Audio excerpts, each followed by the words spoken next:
जय हरे कृष्णा। जय हरि बोल। बहुत बहुत धन्यवाद हमारा जगन्नाथ कुटीर का डिवोटीज का। जय किशोर प्रभु, नंद प्रेम मुकुंद प्रभु, वेल मुरुगन प्रभु और बाकी सारे भक्त जहाँ पर वहां पर मौजूद है उनका, कि उन्होंने इतना सुंदर कीर्तन करके आज के सेशन की शुरुआत की है। तो हम वेलकम करते हैं हमारे बहुत ही प्रिय डिवोटी हमारे इस ग्रेट सुंदर गोविंद प्रभु जी का, जो हमको इतने अच्छे से अभी गाइड कर रहे हैं।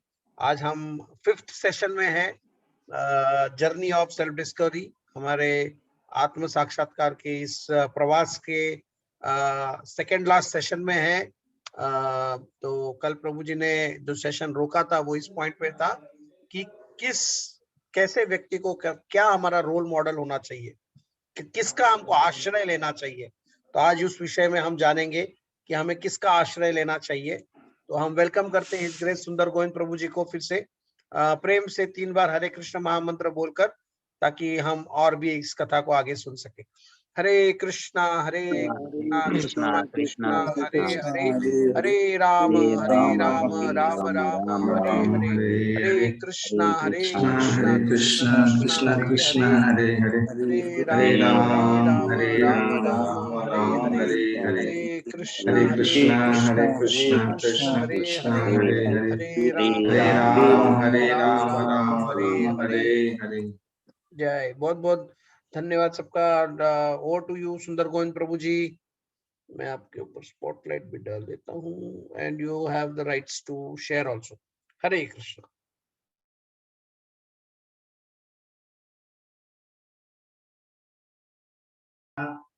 चक्षुरुन्मिलितं येन तस्मै श्रीगुरवे नमः। श्रीचैतन्यमनोभीष्टं स्थापितं येन भूतले स्वयं रूप कदा मह्यं ददाति स्वपदान्तिकम्। वन्देऽहं श्रीगुरु श्रीयुतः पदकमलं श्रीगुरून् वैष्णवांश्च च श्रीरूपं साग्रजातं सगन रघुनाथान्वितं त्वं स्वजीवम् साद्वैतं सावधूतं पर्यनशयितं कृष्ण चैतन्य देवं श्री राधा कृष्ण पदान सहगन ललिता श्री विशाखान्वितांश्च नमयो विष्णुपादाय कृष्ण पृष्ठाय भूतले श्रीमते भक्तिवेदांत स्वामी इति नामिने नमस्ते सारस्वती देवे श्री गौरवाणी प्रचारिणे निर्विशेष शून्यवादी पाश्चात्य देशतारिणे वंशाकल्पतरुभ्यश्च कृपा सिन्धुभ्य एव च पतितानां पावनेभ्यो वैष्णवेभ्यो नमो नमः।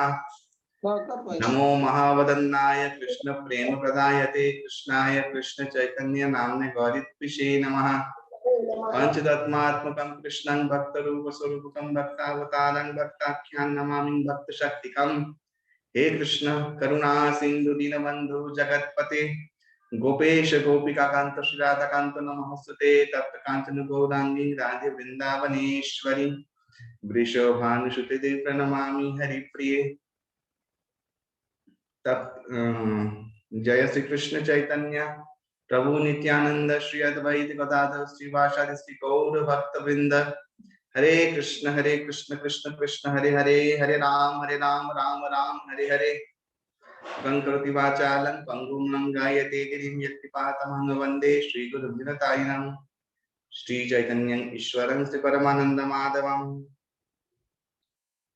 ॐ जन्माद्यस्य यतः अन्यादितरस्तु इतरस्य अर्थेषु विद्यस्वराट तेन ब्रह्मदेवजातिकवै मूयजित सूरयः तेजो वायुर्निरन्तरमयो त्रिसर्गं अमृषाः धाम्ना सुरन्यस्य सत्यं परमधीमहि नाम संकीर्तनं ये सर्वपापनाशनं प्रणाम तु शमनस्त्वं नमामि हरिं परं। हरिः ओम तत्सत्।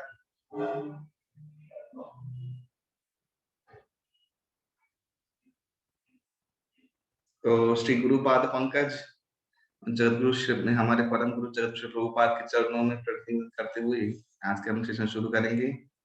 उनके कृपा से ही संभव हो सकता है, हम लोग का कोई मेरा कोई योग्यता नहीं है। श्री प्रभुपाद की जय, श्री गुरुदेव आचार्य पाद की जय।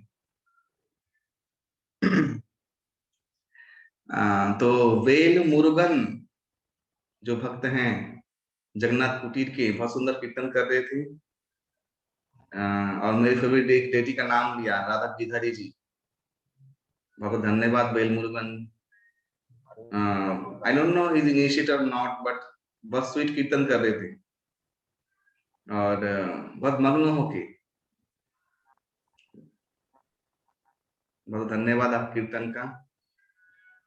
सच अ वंडरफुल डिवोटी। हाँ, प्रभुपाद ने कहा बात, क्या महिमा है प्रभुपाद जी का। दुबई में, हाँ, यवन देश में कितना कीर्तन कर रहे हैं। ये प्रभुपाद का चमत्कार है, महिमा है। धन्यवाद आप सभी का। तो आज है किसे बनाए जीवन का आदर्श, ये बहुत इंपॉर्टेंट चीज है। कल मैंने वहां पे छोड़ा था कि हम लोग को सटीक आश्रय चाहिए अपने भाग्य परिवर्तन के लिए। आश्रय एक ऐसा चीज है, जैसे आप लोग नौकरी करने गए हैं वहां पे भारतवर्ष से, आप लोग का कोई ना कोई शेल्टर तो होगा वहां पे, चाहे जॉब के रूप में बोलो, चाहे किसी का पहचान बोलो। आप लोगों को एक सहारा, एक आश्रय किसी ने खोल के रखा है। हरे कृष्णा।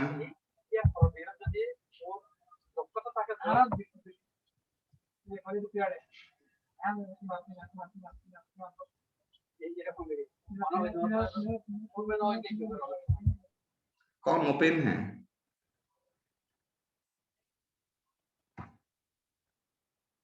हरि बोल। प्रभुजी तुम्ही म्यूट आहेत, नित्यानंद नटेश्वर प्रभू तुम्ही म्यूट आहेत। मैं म्यूट था, मैं ऋषिकेश प्रभु को चिल्ला रहा हूँ, ऋषिकेश प्रभु म्यूट हो जाओ, क्योंकि वो उधर से म्यूट नहीं हो रहा था, वो अभी हो गया। तो जो भी वहां पे नौकरी करने गए तो किसी ना किसी का आश्रय, एक भरोसा था। ये भरोसा ही है, कहते हैं विश्वास और श्रद्धा। भगवान ने गीता में बहुत सुंदर 4th चैप्टर में एक बहुत मजे की बात कही है। 4th चैप्टर में आप लोग पढ़ेंगे अगर गीता में, 2 श्लोक है। एक श्लोक है पॉजिटिव, एक श्लोक है नेगेटिव। तो पॉजिटिव वाला मैं पढ़ता हूँ, 4.39। श्रद्धावान लभते ज्ञानं तत्परः संयतेन्द्रियः ज्ञानं लब्धः परं शान्तिं अचिरेण अधिगच्छति। जिन्होंने अपने इंद्रियों को कंट्रोल किया है और तत्पर होकर, तत्पर यानी वो जो कल हम लोग पढ़ा, तल्लीन होकर, तत्पर होकर चिन्मय आध्यात्मिक तत्व ज्ञान में श्रद्धा जागृत किया है, ऐसा श्रद्धावान व्यक्ति ज्ञान लाभ करने का अधिकारी है। वे ये दिव्य ज्ञान लाभ करने के बाद अचिरे माने तुरंत ही, बहुत कम समय में परा शांति को प्राप्त होता। ये भगवान गीता में कह रहे हैं 4.39। 4.40 में क्या कह रहे हैं, उसका उल्टा कह रहे हैं। अज्ञस्य अश्रद्धानस्य संशयात्मा विनश्यति नायं लोकस्ति न परो न सुखं संशयात्मनः। कि शास्त्र, अज्ञ और आध्यात्मिक भक्ति जीवन को श्रद्धाहीन व्यक्ति कभी भी भगवत भक्ति या भगवत विज्ञान लाभ नहीं कर सकता। ऐसा संशय आत्मा व्यक्ति का तुरंत ही विनाश प्राप्त होता है और ये भटकते भटकते ना ही इस लोक में ना ही परलोक में इसे कोई भी सुख मिलता है। ये भगवान ने कहा है, इसे आप श्राप समझो या जो भी समझो, भगवान की कुछ बातें हैं जो मैंने उस दिन भी कहा था। 16 चैप्टर का शायद 23 या 21 ऐसा श्लोक, वो भी ऐसा कह रहा था। भगवान ने कहा है 2 जगहों में बहुत स्ट्रांगली। तो श्रद्धा, ये श्रद्धा है विश्वास, भरोसा। ये भरोसा हम लोग करते हैं हमारे आश्रय को एक ऐसा चीज मानकर जहां पे हम सुरक्षित रहते हैं। ये आश्रय, चाहे वो जॉब रिलेटेड हो, चाहे हम लोग अपने घर में रहे, चाहे आप लोग बोलते हैं हमारा जॉब सिक्योर नहीं है। What is called security? Security means आश्रय, शेल्टर। हमारा शेल्टर ये बहुत इंपॉर्टेंट है। हम लोग वेल सेटल्ड माने ही हम लोग का अच्छा शेल्टर है। वेल सेटल्ड मान का अर्थ यही होता है। तो ये आश्रय, बिना आश्रय प्राप्त किए कुछ चीज छोड़ देना असंभव है। तो भगवान ने गीता में भी 2 अध्याय के 59 नंबर श्लोक में ये कहा है कि निराहारस्य देहिना रसोपि रसोवर्जन, हाँ, विषया विनिवर्तन्ते। ये श्लोक में भगवान ने कहा है कि जब कोई व्यक्ति उच्चतर रस आस्वादन करेगा, हायर टेस्ट को प्राप्त करेगा, तभी जाके लोअर टेस्ट अपने आप ही मिट जाएगा। यहाँ पे हायर टेस्ट माने ही है हायर आश्रय, हायर सिक्योरिटी, जो हम लोग अपने मन, वाचा, बुद्धि समझ जाए कि हाँ यहाँ पे हम लोग एकदम सुरक्षित हैं, तो वो है सटीक आश्रय, आदर्श। आदर्श ही हम लोग को आश्रय तक लीड करता है। तो अभी है किसी बनाए जीवन का आदर्श। अभी बहुत लोगों का जीवन का आदर्श बहुत कुछ हो सकता है, माने बहुत सारे कुछ हो सकता है। जैसे कि तो क्रिकेटर है तो क्रिकेट का कोई व्यक्ति आदर्श, फुटबॉलर है वो, कोई सिंगर है तो उसमें आदर्श हो सकता है, कोई पॉलिटिशियन है तो उसमें आदर्श हो सकता है। लेकिन ये सब आदर्श का बात यहाँ पे हम लोग नहीं कर रहे हैं, क्योंकि ये सब आदर्शों में एक चीज नहीं होता है। क्या? वो है संतोषता। ये जितने भी आदर्श हम लोग फॉलो करते हैं ना, इवन बॉलीवुड स्टार, ये एक भी आदर्श ना ही तुम्हें जानता है, पहली बात तो है, ना ही तुमसे। अच्छा, मजे की बात ये है कि हम लोग यहाँ के जो आइडियल बनाते हैं, फिल्म स्टार हो, बड़े बड़े लोग हो, अच्छा वो तुमको नहीं जानते। पहली बात, तुम भले ही उसको आदर्श बना के रखे हो, हीरो बना के रखे हो अपने जीवन का, लेकिन वो तुम्हें नहीं जानता। ये नंबर 1 पॉइंट। नंबर 2 पॉइंट, वो उससे तुम्हारे समस्या से लेना देना ही नहीं है।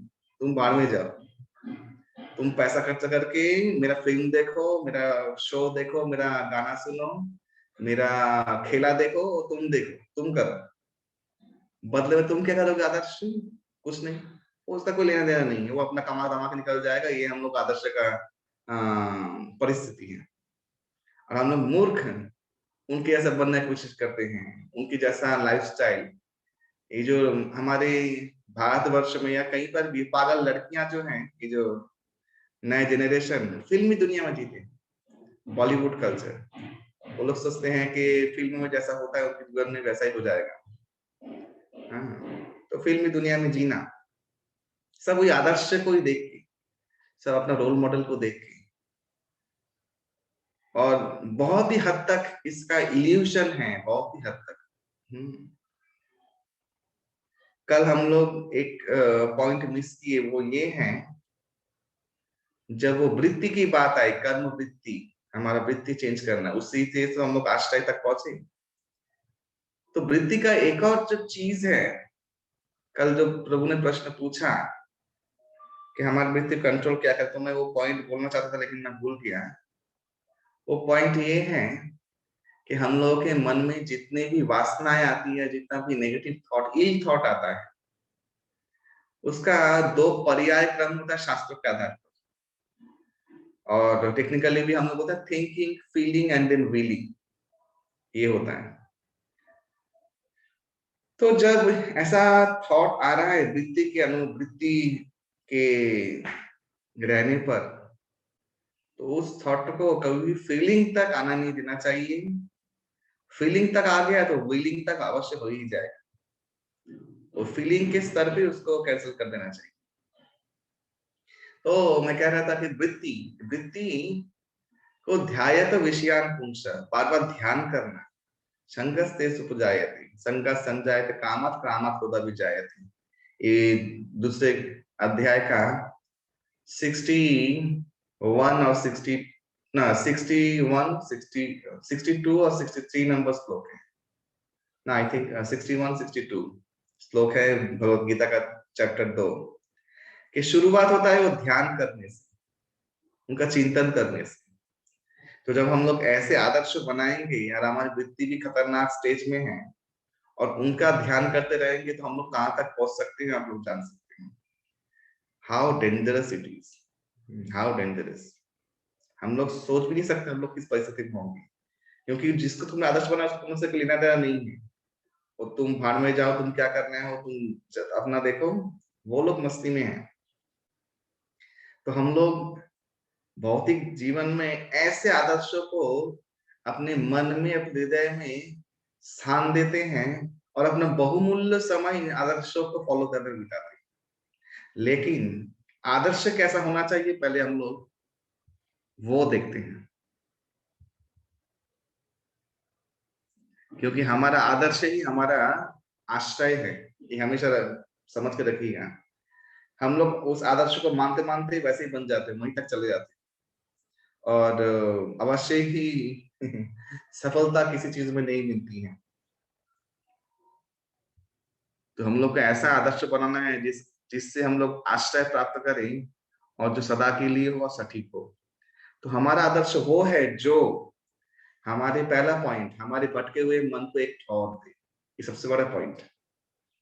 आदर्श वो ही होना चाहिए जिसको फॉलो करके हमारा ये जो अशांत मन है, जो बहुशाखा यंतस्य, भगवान ने गीता में कहा है बहुशाखा विशिष्ट है, इधर उधर भाग रहा है, उस मन को एक ठौर मिल जाए। ठौर यानी एक जगह मिल जाए। वो आदर्श को उस आदर्श को फॉलो करते हैं। नंबर 2, नंबर पॉइंट वो है जो मृत्यु को जीत गया हो। आदर्श ऐसा होना चाहिए जो मृत्यु को जीत गया हो। अभी आप लोग बोले प्रभु जी आपने ये वाला लाइन क्यों दिया, मृत्यु को जीता हुआ जरूरी है? मैं कहता हूँ जरूरी है, क्योंकि भागवतम ऐसा कह रहा है। हम लोग नेक्स्ट श्लोक में देखेंगे। हमारे जीवन को ऐसा बना दे कि और कुछ पाने की इच्छा ना रहे। ये बहुत इंपॉर्टेंट है। ये हो जाए तो सबसे आनंद ही आनंद हो जाए। हम लोग चीजों से आनंद पाते पाते इतना आदत से मजबूर हो गए हैं कि हमारे आनंद का की जो है वो चीज लोग लेके रखे हैं। ये नहीं मिला तो हम दुखी हो जाएंगे, वो नहीं प्राप्त हो दुखी हो जाएंगे। वाह, दुख और सुख अनुभूति होता है, वो आपके कंट्रोल में ही है। हम नहीं जानते कंट्रोल कैसे करना है, बस इतना ही हम लोग का एक फ्लॉ है। और चौथा पॉइंट, हमारे हृदय में राज करे हमेशा की, हृदय में राज करना, हार्ट में। हार्ट में हम लोग उन व्यक्ति को लेते हैं जिनको हम अपने ज्ञान की परिसीमा से समझते हैं कि ये मेरा वेल विशर है और शायद इसके साथ रह के मुझे सुख मिलेगा। तो हृदय में आप उनको राज करवाए जो सच में आपका रियल वेल विशर है, और जिससे आपको सुख ही नहीं, आपको शांति और आपको आनंद भी मिलेगा। ये दो चीज और मिलेगा। तो अभी देखते हैं कि जो मृत्यु को जीत गया हो, शास्त्र क्या कहता है। तो भागवतम कहता है 5.5.18 श्रीमद् भागवतम, कपिल देव सॉरी ऋषभ देव कह रहे हैं, गुरु न सस्यात् सजनो न सस्यात् पिता न सस्यात् जननी न सस्यात् दैवं न तत्सत् पतिश्च स सस्यात् न मोचयेत् समुपेत मृत्यु। जो अपने आश्रित को बारंबार की जन्म मृत्यु के पद से ना उबर सके, उसे कभी भी गुरु, पिता, पति, माँ या आराध्य देव नहीं बनना चाहिए। ये बहुत क्लियर है शास्त्र में। तो आश्रय कौन हो? जो आपके मृत्यु और जन्म के चक्र से आपको उबार सके। यही है सटीक आश्रय का या सटीक आदर्श का एकमात्र बोल रहा हूं मैं, एकमात्र परिचय। हम लोग को वहां आदर्श नहीं बनाना है जहां पे ये वाला चीज प्रॉब्लम सॉल्व ना हो। एकदम क्लियर है श्रीमद् भागवतम में, हमारे शास्त्र में कुछ कुछ ऐसा विज्ञान दिया हुआ है कि उसका कोई तोड़ नहीं हो सकता। ये बात सत्य है। आप लोग सब विश्वास करते थे, ये बात सच है कि नहीं? कौन कौन विश्वास नहीं करता है इस मामले में? तो सब लोग विश्वास करते हैं। हाँ, तो शास्त्र कहता है जो जो क्वालिटी है, ऑब्वियसली वो क्वालिटी नॉर्मल लोगों में पाया नहीं जाता है। चाहे वो जितना प्रसिद्धवान व्यक्ति हो, वो एक जगह ही पाया जाता है, वो है भक्त और भगवान। शास्त्र कहता है, हाँ मैं बार बार बोलता हूँ, शास्त्र कहता है कि वह आदर्श जो हम लोग ढूंढना चाहते हैं, हम लोग मिसगाइडेड हैं और हम लोग सुरक्षित होना चाहते हैं, तो दो आदमी के पास जाओ, एक है भक्त और एक है भगवान। ये भगवान और भक्त के पास ही वो शेल्टर आपको लाभ मिल सकता है, जो शेल्टर आप इस त्रिभुवन में कहीं पर भी लाभ नहीं कर सकते। आप देवता के पास भी जाओ तब तक भी आप लाभ नहीं कर सकते वो शेल्टर, बिकॉज वो खुद ही असुरक्षित है।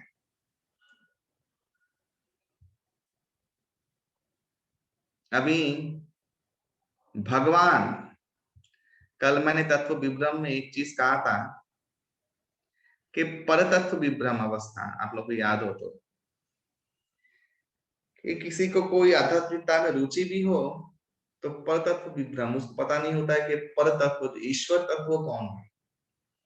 और भगवान ने गीता में बहुत जगह पे कहा ईश्वर संभय आत्मा संग इत्यादि, मत्त परतरंग नंद किचिदत्ति इत्यादि सब श्लोक हैं।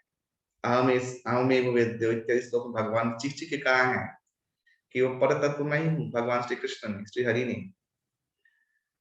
तो ये भगवान शब्द की व्याख्या हम लोग पहले समझना है।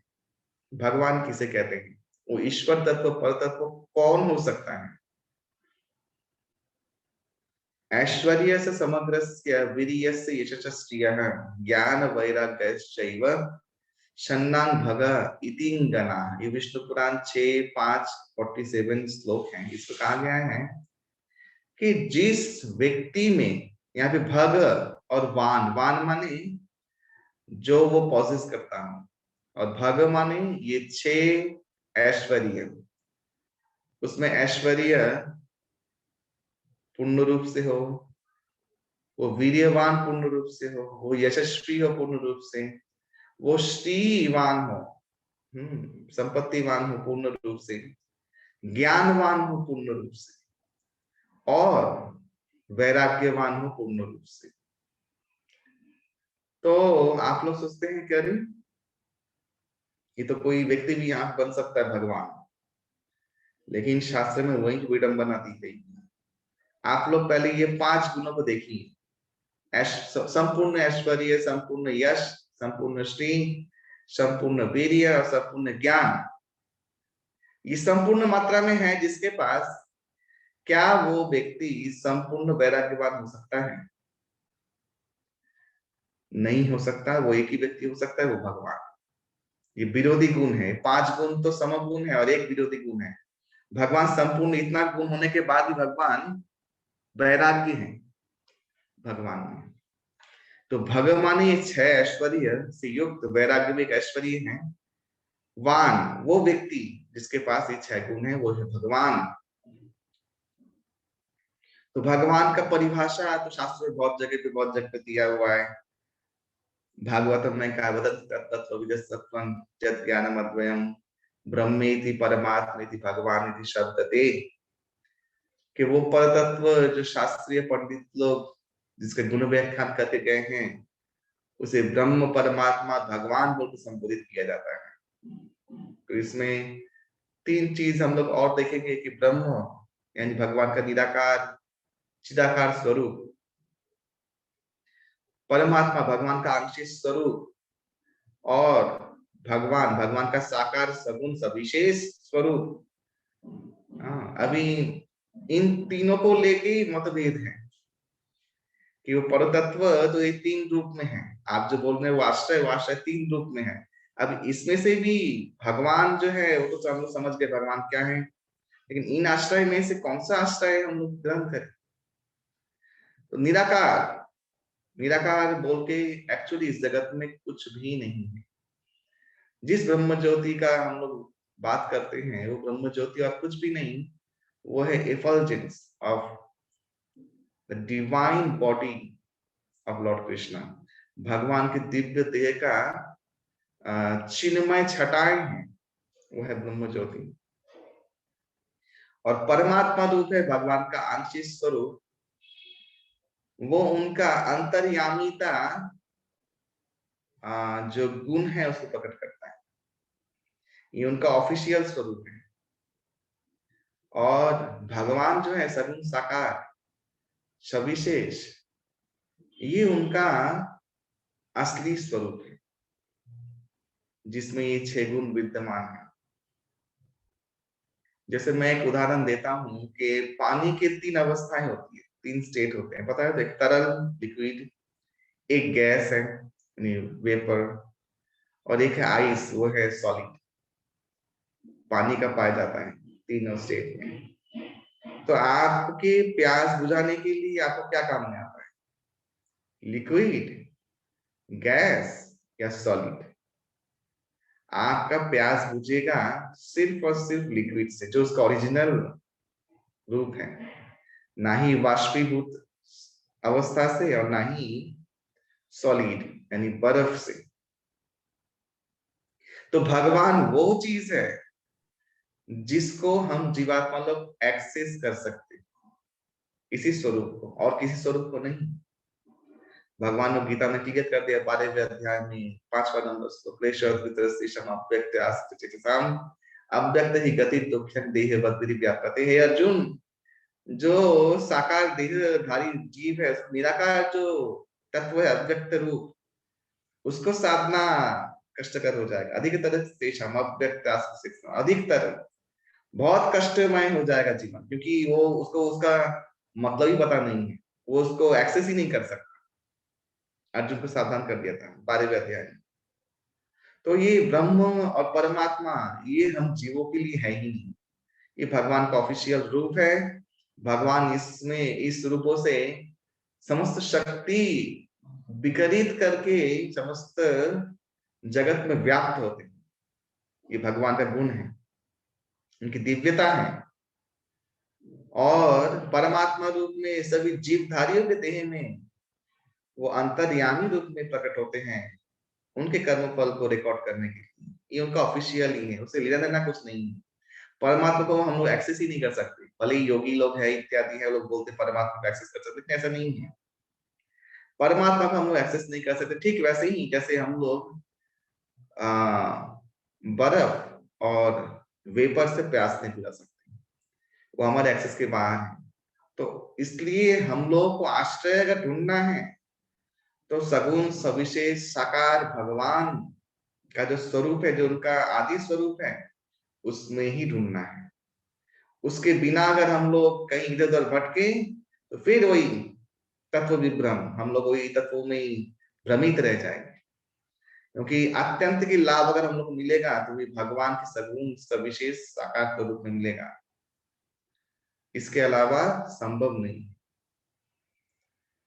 अभी वो भगवान का सगुण साकार सविशेष रूप, उसमें तो बहुत रूप है, राम है, नृसिंह, वामन, वराह आदि, इवन भगवान शंकर, सब बहुत सारे रूप हैं। उसमें से किसको लें, कौन से रूप को?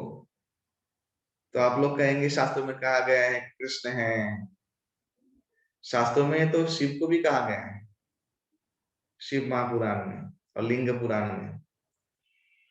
शास्त्रों में तो दुर्गा को भी कहा गया है, परतत्व है, सगुण सविशेष साकार। तो इसमें क्यों कृष्ण को हम लोग परमेश्वर भगवान मानेंगे? तो मैं अभी आप लोगों को ये इसे बोलते ग्रुप डिस्कशन में डालूंगा, क्यों भगवान कृष्ण को ही परम तत्व रूप से व्याख्या किया गया है। ये आप लोग थोड़ा सा मुझे सुनाए, आप लोग को जो जानकारी है, अगर आप विश्वास करते हैं कृष्ण परमेश्वर भगवान है तो। Hare Krishna, over to you all.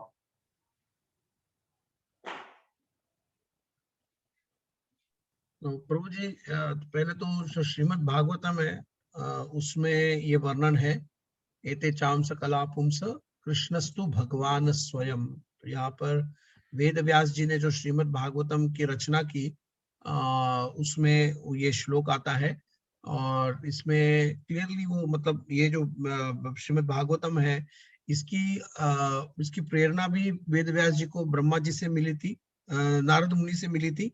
जब उनका सारा शास्त्र लिखान पूरा हो गया था, लेकिन फिर भी उनका जो मन था वो पूर्ण तरह से सेटिस्फाइड नहीं हुआ था। तो अंतिम जो उन्होंने ये शास्त्र दिया, which was the direct knowledge about the absolute, and मतलब जो उन्होंने जो सबसे अंतिम चीज जो हमको चाहिए, आवश्यक है, इससे ऊपर जानने के लिए कुछ और आवश्यक नहीं है, उसमें ये क्लियर कर दिया। और जो भी कंफ्यूजन्स पहले के शास्त्रों में थे वो सब मिटा दिए। ये एक वर्स जो मैं हमेशा अपने दिमाग में रखता हूँ, जब भी मुझे कंफ्यूजन होता है कि मैं कहाँ पर भटक रहा हूँ, तो मैं यही ध्यान रखता हूँ। एते चाव स कला पुंस कृष्णस्तु भगवान स्वयं। जब भगवान को मतलब भगवान कौन है लिखा है, मतलब उधर भटकने की फिर आवश्यकता नहीं है। ये मेरा मतलब एक अंडरस्टैंडिंग है प्रभु जी। और कोई शेयर करे कृष्ण भगवान क्यों है? हरे क्यों कृष्णा माने? प्रभु जी। हरे हरे कृष्णा प्रभु। कृष्णा। प्रभु जी ने जैसा बोला वो एक श्रीमद् भागवत में और दूसरा ब्रह्म संहिता में है, तो जहाँ पे उल्लेख किया है। लेकिन इन दोनों से ज्यादा मुझे जो कन्विंसिंग है प्रभु जी, जो प्रीवियस आचार्य है, क्योंकि मेरे पास तो उतना दिमाग नहीं है कि इवेलुएट करने के लिए, तो हमारे प्रीवियस आचार्य ने एकदम क्लियरली बताया है कि कृष्ण ही भगवान है। और तो यानी मुझे लगता है कि उससे मेरा बिलीफ स्ट्रांग है। और भगवत गीता में भी कृष्ण ने कहा है कि आई एम द गॉड। तो प्रभु जी ये मेरा थिंकिंग है प्रभु जी। हरे कृष्णा। बहुत ही अच्छा, रघुपति प्रभु। और कोई शेयर करेगा? हरे कृष्ण वो दंड प्रणाम। धन्यवाद, प्रणाम। वो हम जो 6 अक्षर जो देखता है वो भगवान कृष्ण से हम देखते हैं, जैसे श्री बलवान। तो जो 6 जो ये है अक्षर जो वो भगवान कृष्ण से ही देखता है, इससे हम समझ सकते हैं कि कृष्ण ही भगवान है, तो बाकी किसमें तो है नहीं। हरे कृष्ण ना धन्यवाद। ना ना, सब भगवत स्वरूप में। यहाँ पे कंफ्यूजन है, नारायण में भी है, राम में भी है, ये 6 ऐश्वर्य सब में है, सिर्फ भगवान कृष्ण में नहीं है। इस भगवत तत्व जितने भी है वो सब में है। मैं बोल रहा हूँ उसके मूल रूप में भगवान कृष्ण के क्यों नहीं क्यों क्यों मानते हैं हम लोग, ये मैं प्रश्न पूछ रहा हूँ। राधे कृष्ण प्रभु जी। ब्रह्मा जी भी बोलता ब्रह्म परम में ईश्वर परम कृष्ण सचिदानंद विग्रह अनादि आदि गोविंद सर्व कारण कारणम। हाँ, तो भगवान कृष्ण को जैसे ब्रह्मा जी बोला, इससे भी हम क्योंकि क्योंकि ये श्लोक देखिए विष्णु पुराण से है, भगवान विष्णु के लिए कहा गया एक्चुअली। हरे कृष्ण तो प्रभु जी, भगवान, प्रणाम। हमारे हाँ दिनेश बोलिए। प्रभु, हरि बोल। दिनेश हरे कृष्ण प्रभु, प्रभु जी, प्रणाम। हरे कृष्णा प्रभु जी। यस प्रभु। हाँ या प्रभु जी, I just wanted to know one thing. इसमें हम लोग बचपन से ही कृष्ण लीला और ये सब देखते आए हैं। So हाँ we are into that only, that he is the God and he is the only person who can do all these leelas and all those things. Other God which we have seen is only they have given what you say, that blessings or some astra shastra and everything. But when you see Krishna, you see Krishna from its beginning and what he has shown in the end. When you read books, when you come against the movies, when you come against the picture or whatever we see in Krishna, the whole one bundle you can see as a God who can create, who can do many miracles, and who can be said as a God. So the followers are many for him, and his preachings and his beliefs and his thinking is so philosophically true that if you believe and if you walk on that path, might be you will gain for what we call is moksha. That is what is the belief, and on that path only I believe that I have come across Sri Krishna in that way. Thank you very much, very nice explanation. और कोई कुछ बोलेगा इस बारे में? मधुसूदन प्रभु। हरे कृष्ण प्रभु जी, दोनों प्रणाम। धन्यवाद, प्रणाम प्रभु जी। प्रभु जी, जैसे अभी हम सुनते हैं, आचार्य से सुनते हैं, तो 3 चीज सत्य बताई गई हैं, जैसे कि गुरु, साधु और शास्त्र। तो जो गुरु और साधु हैं वो शास्त्र में हमें बताते हैं कि शास्त्र में जो भी बताते हैं वो भगवान के बारे में, कृष्ण के बारे में बताते हैं। तो इससे हम समझ सकते हैं कि जो आचार्य, जो गुरु बता रहे हैं, साधु बता रहे हैं, वो शास्त्र का प्रमाण देके बता रहे हैं। तो शास्त्र में भगवान कृष्ण को ही, शास्त्र बहुत सारे बताए गए मगर भगवान को ही, कृष्ण को ही बताया गया। तो इससे हम थोड़ा समझ सकते हैं, जहां तक मेरे को समझ में आया। प्रभु जी, हरि बोल। हरे कृष्ण प्रणाम। हरे कृष्णा। अच्छा, एक तर्क मैं आप लोग को देता हूँ। ये तर्क मुझे मिला था एक्चुअली। तो वो तर्क क्या है, किसी एक माने शैव व्यक्ति थे, उसने एक्चुअली हमारे एक डिवोटी को दिख रहा था, उसका तर्क कर रहा था उसके साथ, वो तर्क मेरे ऊपर आ गया, हैंड ओवर हो गया मेरे ऊपर। उसको आंसर मैं दे रहा था एक्चुअली। उस डिवोटी के थ्रू। तो उसने महाभारत से उन श्लोकों को निकाला है जहां पर दिया है कि सब देवता लोग भगवान विष्णु के पास गए थे शिव सागर में। भगवान विष्णु ने 2 बाल निकाले थे, एक सफेद और कृष्ण काला। ये बाल की इशारा ये है कि भगवान अवतरित होने वाले 2 रूपों में, एक सफेद रूप में, काले रूप में। तो बहुत लोग हमसे पूछते हैं कि आप लोग भगवान कृष्ण को बोलते हैं सब सर्वेश्वर, और आप भगवान विष्णु महाभारत में दिखा रहे हैं। और विडंबना तब हो गई जब यही बात चैतन्य चैतामृत के परपोर्ट में प्रभुपाद ने लिख दिया। हाँ, तो ये महाभारत में है, शास्त्र में है, साधु गुरु और शास्त्र में महाभारत भी आता है, तो ऐसा है। तो इस तरह के बारे में आप लोग क्या कहेंगे?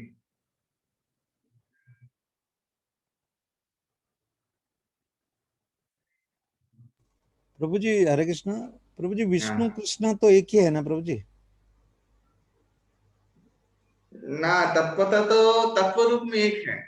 4, हाँ 4 जो कृष्ण में है, यानी 4 जो रस एक्स्ट्रा है ज्यादा ना। है यानी आप ये समझे नहीं, हम लोग बोलते हैं ना कृष्ण सर्वोपरि हैं, उनसे नारायण विष्णु इत्यादि आते हैं।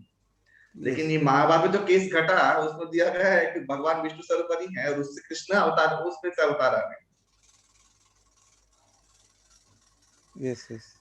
तो मैंने इसका उत्तर, यस प्रभु जी, आप मैंने इसका बताइए। उत्तर दिया था, ये उत्तर सुनिए। तो मैंने उसको उत्तर दिया था, देखो भगवान वराहदेव का जन्म कैसे हुआ। भगवान वराहदेव ब्रह्मा जी के नाक से जन्म से, इसका मतलब ये नहीं है कि ब्रह्मा जी का अवतार है, राइट। दूसरा, पृथु महाराज जन्मे थे वेन के शरीर के मथने से, इसका मतलब ये नहीं है कि वेन के अवतार पृथु महाराज है, राइट। तो इसका तत्व ये है कि भगवान की जो स्वांश विलास है, जितने भी तत्व रूप में एक ही हैं। भगवान कैसे प्रकट हो सकते हैं, वो कृष्ण कैसे प्रकट हो सकते हैं। महाभारत में भगवान ने इशारा किया था, भगवान ने कहा नहीं था कि नहीं आने वाला, 2 लोग आएंगे कहा था। ये महाभारत में है। मैंने महाभारत उस सेक्शन में जाकर पढ़ाई किया, देखा तो वहां पे उल्लेख नहीं है कि वो आ रहे, बोल रहे हैं कि मैं आ रहा हूं, ऐसा कुछ नहीं है। उन्होंने 2 बाल छोड़ के ऐसा छोड़ दिया था, तो समझ में आया कि 2 रूप में अवतरित होंगे। अभी कौन अवतरित होने वाले कोई नहीं जानता है। तो एक परम पुरुष, एक तो तर्क ये है, और दूसरा है कि आपने ऐसे बोला भगवान विष्णु और कृष्ण में तो कोई भेद नहीं है, लेकिन शास्त्र में बहुत सारा भेद बताया भी गया है। लेकिन फिर भी पूर्ण पुरुषोत्तम भगवान रूप से कृष्ण हम लोग क्यों मानेंगे? वो एक अद्भुत, एक वेरी लिटिल एक थ्योरी है, बहुत ही सिंपल थ्योरी है। वो क्या है कि भगवान वही हो सकते हैं हम लोगों के लिए, हम जैसे मूल व्यक्ति के लिए, जिस भगवान को हम लोग सर्वोपरि सबसे ज्यादा एक्सेस कर पाए। सीधी सी बात, भगवान का वो स्वरूप जिसको हमसे ज्यादा से ज्यादा एक्सेस कर पाए। और इसका अर्थ ये होता है, भगवान ने गीता में एक जगह पे कहा है, ये लोग मिस कर जाते हैं, कि भोक्ताराम यज्ञ तपसा। भगवान सुप्रीम इंजॉयर है, और वो क्या भोग करते हैं? अद्भुत चीजें। हम लोग भोग करते हैं भोग की चीजें, भगवान भोग करते हैं क्या? यज्ञ और तपस्या। भगवान तपस्या और यज्ञ भोग करते हैं, बताइए, ये ताज्जुब की बात है। ये कृष्ण स्वयं कह रहे हैं। दूसरा पॉइंट मैं देना चाहता हूं आप लोगों को, कि भगवान विष्णु, भगवान नारायण सब कृष्ण के अंश हैं, कृष्ण के स्वांश विलास इत्यादि हैं, विभूतियां हैं, तदेकात्म, स्वयं रूप इत्यादि रूप हैं। लेकिन फिर भी भेद कहां पे है? वो भेद है भगवान के गुणों के अनुसार। भगवान कृष्ण में 64 गुण हैं पूर्ण मात्रा में, ये और किसी स्वांश विलास में नहीं है। भगवान कृष्ण में ही 100% है, 64 गुण 100% मात्रा में। भगवान नारायण और विष्णु में 60 गुण रहते हैं, ये ब्रह्म संहिता में कहा गया है। लेकिन वो भी 95 या 94 ऐसा कुछ परसेंटेज मात्रा में, संपूर्ण मात्रा में नहीं। और ताज्जुब का बात है कि भगवान परमेश्वर भगवान, उनका सबसे लास्ट 4 गुण वो क्या है? एक है रूप माधुरी, उनका रूप मोहित कर देगा। ऐसा कोई व्यक्ति नहीं है, बूढ़ा बच्चा जो भी हो, जो भगवान के उस रूप से मोहित ना हो। हाँ, लेकिन भगवान नृसिंह देव का रूप मोहित नहीं करता है, भयभीत करता है। भगवान वराह का रूप मोहित नहीं करता है, एस्ट्रोनाइजिंग करता है हम लोगों को। प्रणाम कर, श्रद्धा तो है, प्रणाम करते हैं, लेकिन वो मोहित नहीं करता है, ये याद रखिएगा। पहला पॉइंट रूप माधुरी। दूसरा पॉइंट है भगवान का लीला माधुरी। ये सबसे अद्भुत चीज है। भगवान कृष्ण सर्वोच्च सर्वोपरि भक्तों के साथ आदान प्रदान करते हैं, जो और कोई भगवान के सांश विलास नहीं कर सकते, करते नहीं है, उनका मर्यादा है, संभव ही नहीं। नाम अवतार भी मर्यादा है, उनका नाम ही मर्यादा पुरुषोत्तम है। हाँ, वो मर्यादा रहेगा वहां पे। लेकिन भगवान कृष्ण सर्वोपरि जो जिस भाव से चाहेगा उस मात्रा में एक्सेस कर सकता है, और वही हुआ ब्रजलीला में। कोई अपना दोस्त माना, कोई अपना बेटा, सर्वोपरि क्या है, अपना पति मान लिया, प्रेमी मान लिया, जो आप भगवान के किसी अवतार के साथ नहीं कर सकते। ये संभव ही नहीं है, असंभव है। भगवान शंकर से कर सकता है कोई प्रेमी मान सकता है उनको अपना? कोई नहीं मान सकता, असंभव है, नेक्स्ट टू इम्पॉसिबल। लेकिन भगवान के साथ, कृष्ण के साथ रूप माधुरी, लीला माधुरी या फिर बेनु माधुरी, एकमात्र भगवान स्वयं रूप है जो निश्चिंत होकर, ना ही कोई अस्त्र ना शस्त्र, ये इंजॉय करते हैं। कैसे ना, अपना मुरली वंशी बजा के। भगवान के प्राय सभी स्वांश विलासों में उनके आयुध है, उनके अस्त्र शस्त्र इत्यादि हैं। लेकिन भगवान के जो आदि रूप गोविंद रूप है, कृष्ण रूप, उसमें ये नहीं है, विलक्षणता नहीं है। वो वेणु माधुरी, वो परम नितिल्य अनुरक्त, वो सबसे भक्तों के साथ विलास करते हैं, ये उनका भगवत क्वालिटी है। और चौथा पॉइंट, रूप माधुरी, वेणु माधुरी, लीला माधुरी, और है, दिखाई नहीं दे रहा है,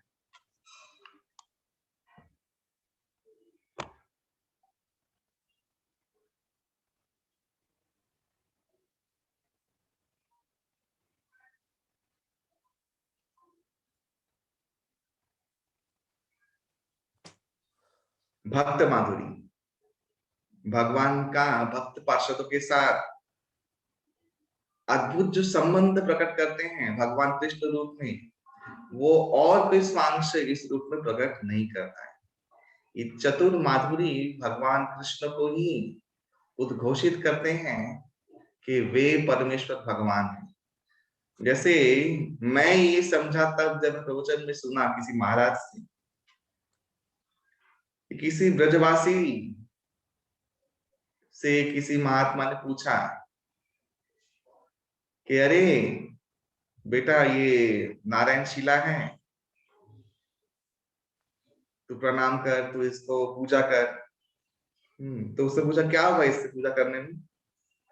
बोले कुछ नहीं, आप सौभाग्यवान हो जाओगे, समृद्धवान हो जाएंगे। बोले ये सब मुझे तो चाहिए नहीं, सौभाग्य समृद्धि हो तो मैं करूंगा, अपना कर्म करूंगा, उससे कर लूंगा, जितना जो चाहिए मुझे मिल जाएगा। और क्या होता है शालिग्राम पूजा करने से?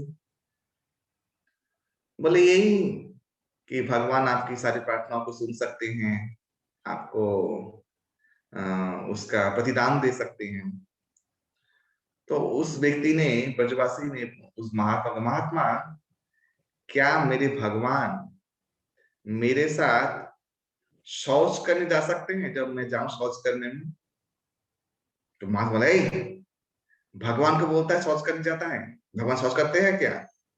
तो ब्रजवासी ने बोला कि तो फिर वो काय का भगवान?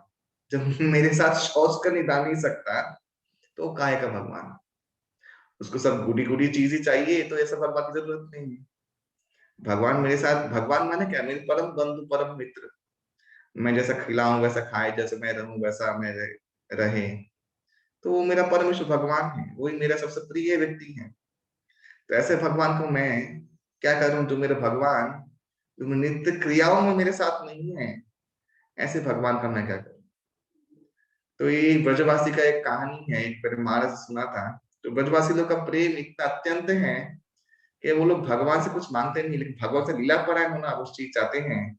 और भगवान कृष्ण के अतिरिक्त और कोई भी स्वांश विलास ये लीला प्रकट कभी भी नहीं किया, ना ही भगवान रामचंद्र। और भगवान निश्चिंतनाथ तो इम्पॉसिबल, निश्चिंत से तो ये आशा करना इम्पॉसिबल है कि उनको सखा भी बना सके, ये भी सोचना भी भयानक वाली बात है। तो ऐसा पॉसिबल नहीं है। तो ये विलक्षणता सिर्फ भगवान कृष्ण में है। इसीलिए भगवान कृष्ण परमेश्वर भगवान सभी शास्त्र, सभी जो रविपति लोगों ने बोला कि सभी आचार्य लोगों ने उनको एक्सेप्ट किया, और सब आचार्य लोग लट्टू हो गए, उनके गुणगान किए। बिलुमंगल ठाकुर, तुकाराम, हाँ, सूरदास जी, ये सब लट्टू हो गए उनके पीछे, और उनको अपना आराध्य स्वीकार करके ऐसा ऐसा काव्य लिख के गए हैं, जिस काव्य को पढ़ते ही हम लोग रोमांचकारी घटना हो जाता है। तो मैं घटना सुनाऊंगा भगवान कृष्ण से संबंधित। बल्लवाचार्य के पुत्र, उनका नाम था, मैं नाम भूल जा, उनका बड़ा बेटा, किसी को याद है बल्लवाचार्य के बड़े बेटे का नाम?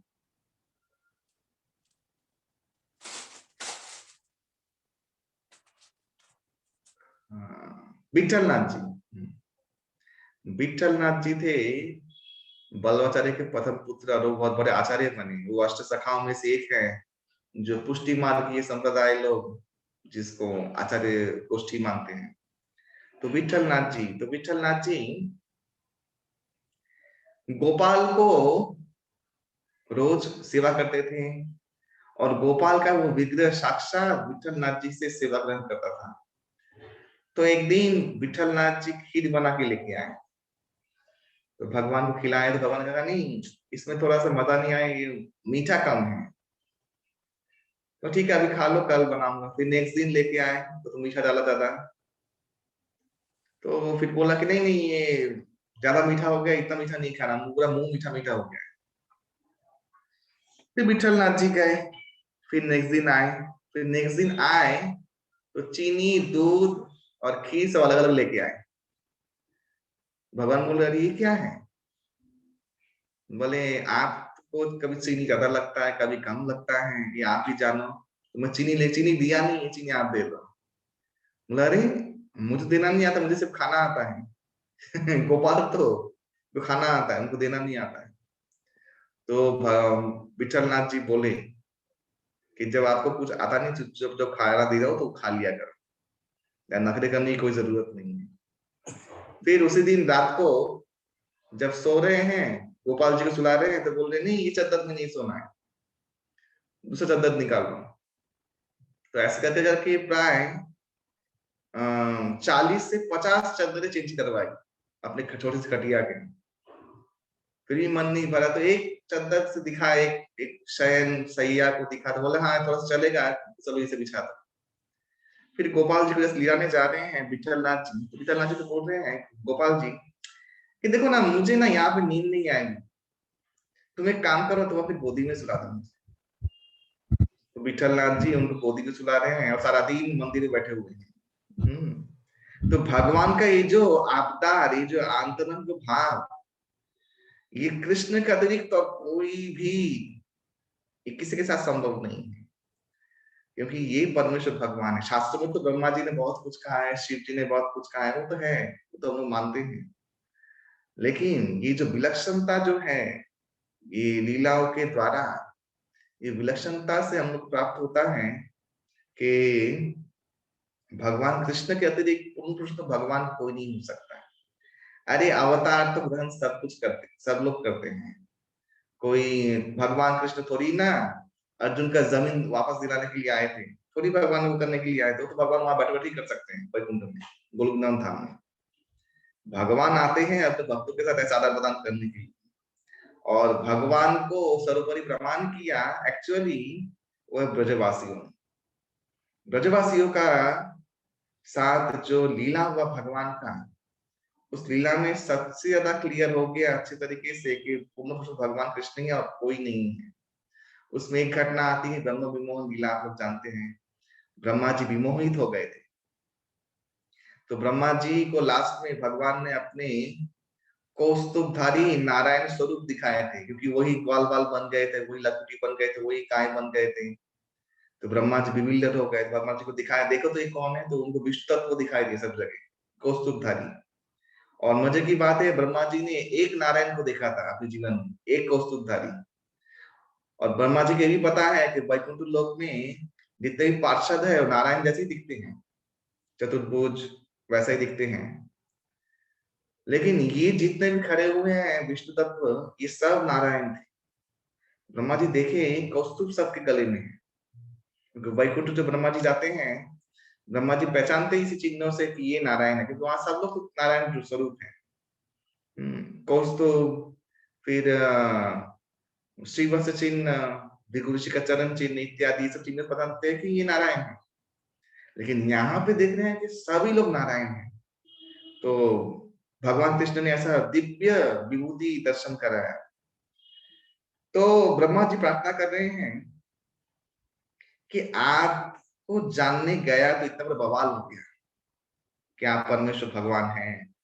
अभी तो मैं जानता हूं कि मेरी बुद्धि के परे की वस्तु है आप सिर्फ नारायण नहीं, नारायण के भी पर ब्रह्म है। वो मैं देख रहा हूँ, अपने आंखों से अनुभूति कर रहा हूँ। और दूसरी बात ये है कि आपको जानने गया तो मेरा ऐसा हालत हुआ। अभी आपके जो पार्षद लोग है, सखागण है, जिसको मैं ब्रह्मलोक में सुला के आया हूँ, उनको जानने जाऊंगा तो क्या हालत होगा। तो ब्रह्मा जी बोल रहे हैं कि उससे अच्छा है मुझे ब्रज में कहीं लता गुल्म इत्यादि बना दो, ताकि आपके जो विलक्षण भक्त है ना, इनके चरण धूलि मेरे मस्तक पे पड़े, और उस कृपा से मैं जान पाऊं आप और इनके बीच में ज्यादा प्रदान हो रहा है, उसका तत्व क्या है वो जान पाऊं। ये ब्रह्मा जी ने प्रमाण कर दिया। तो ब्रज लीला सर्वोपरि लीला है, उसमें भगवान के जो विलक्षण गुण है, ये माधुर्य, चतुर माधुर्य है, ये और भागवतम और कोई पुराण और कोई शास्त्र में ऐसे विलक्षण गुण और कहीं प्रकट नहीं। और ब्रज लीला में सर्वोपरि लीला क्या है, वो है रास लीला। ये बहुत इंपॉर्टेंट लीला, जिसे भगवान ने माधुर्य भाव में भी जीव को अधिकार दिया उनके साथ संबंध रखने के लिए। ये और किसी भी अवतार, किसी भगवत स्वरूप ने कभी नहीं किया।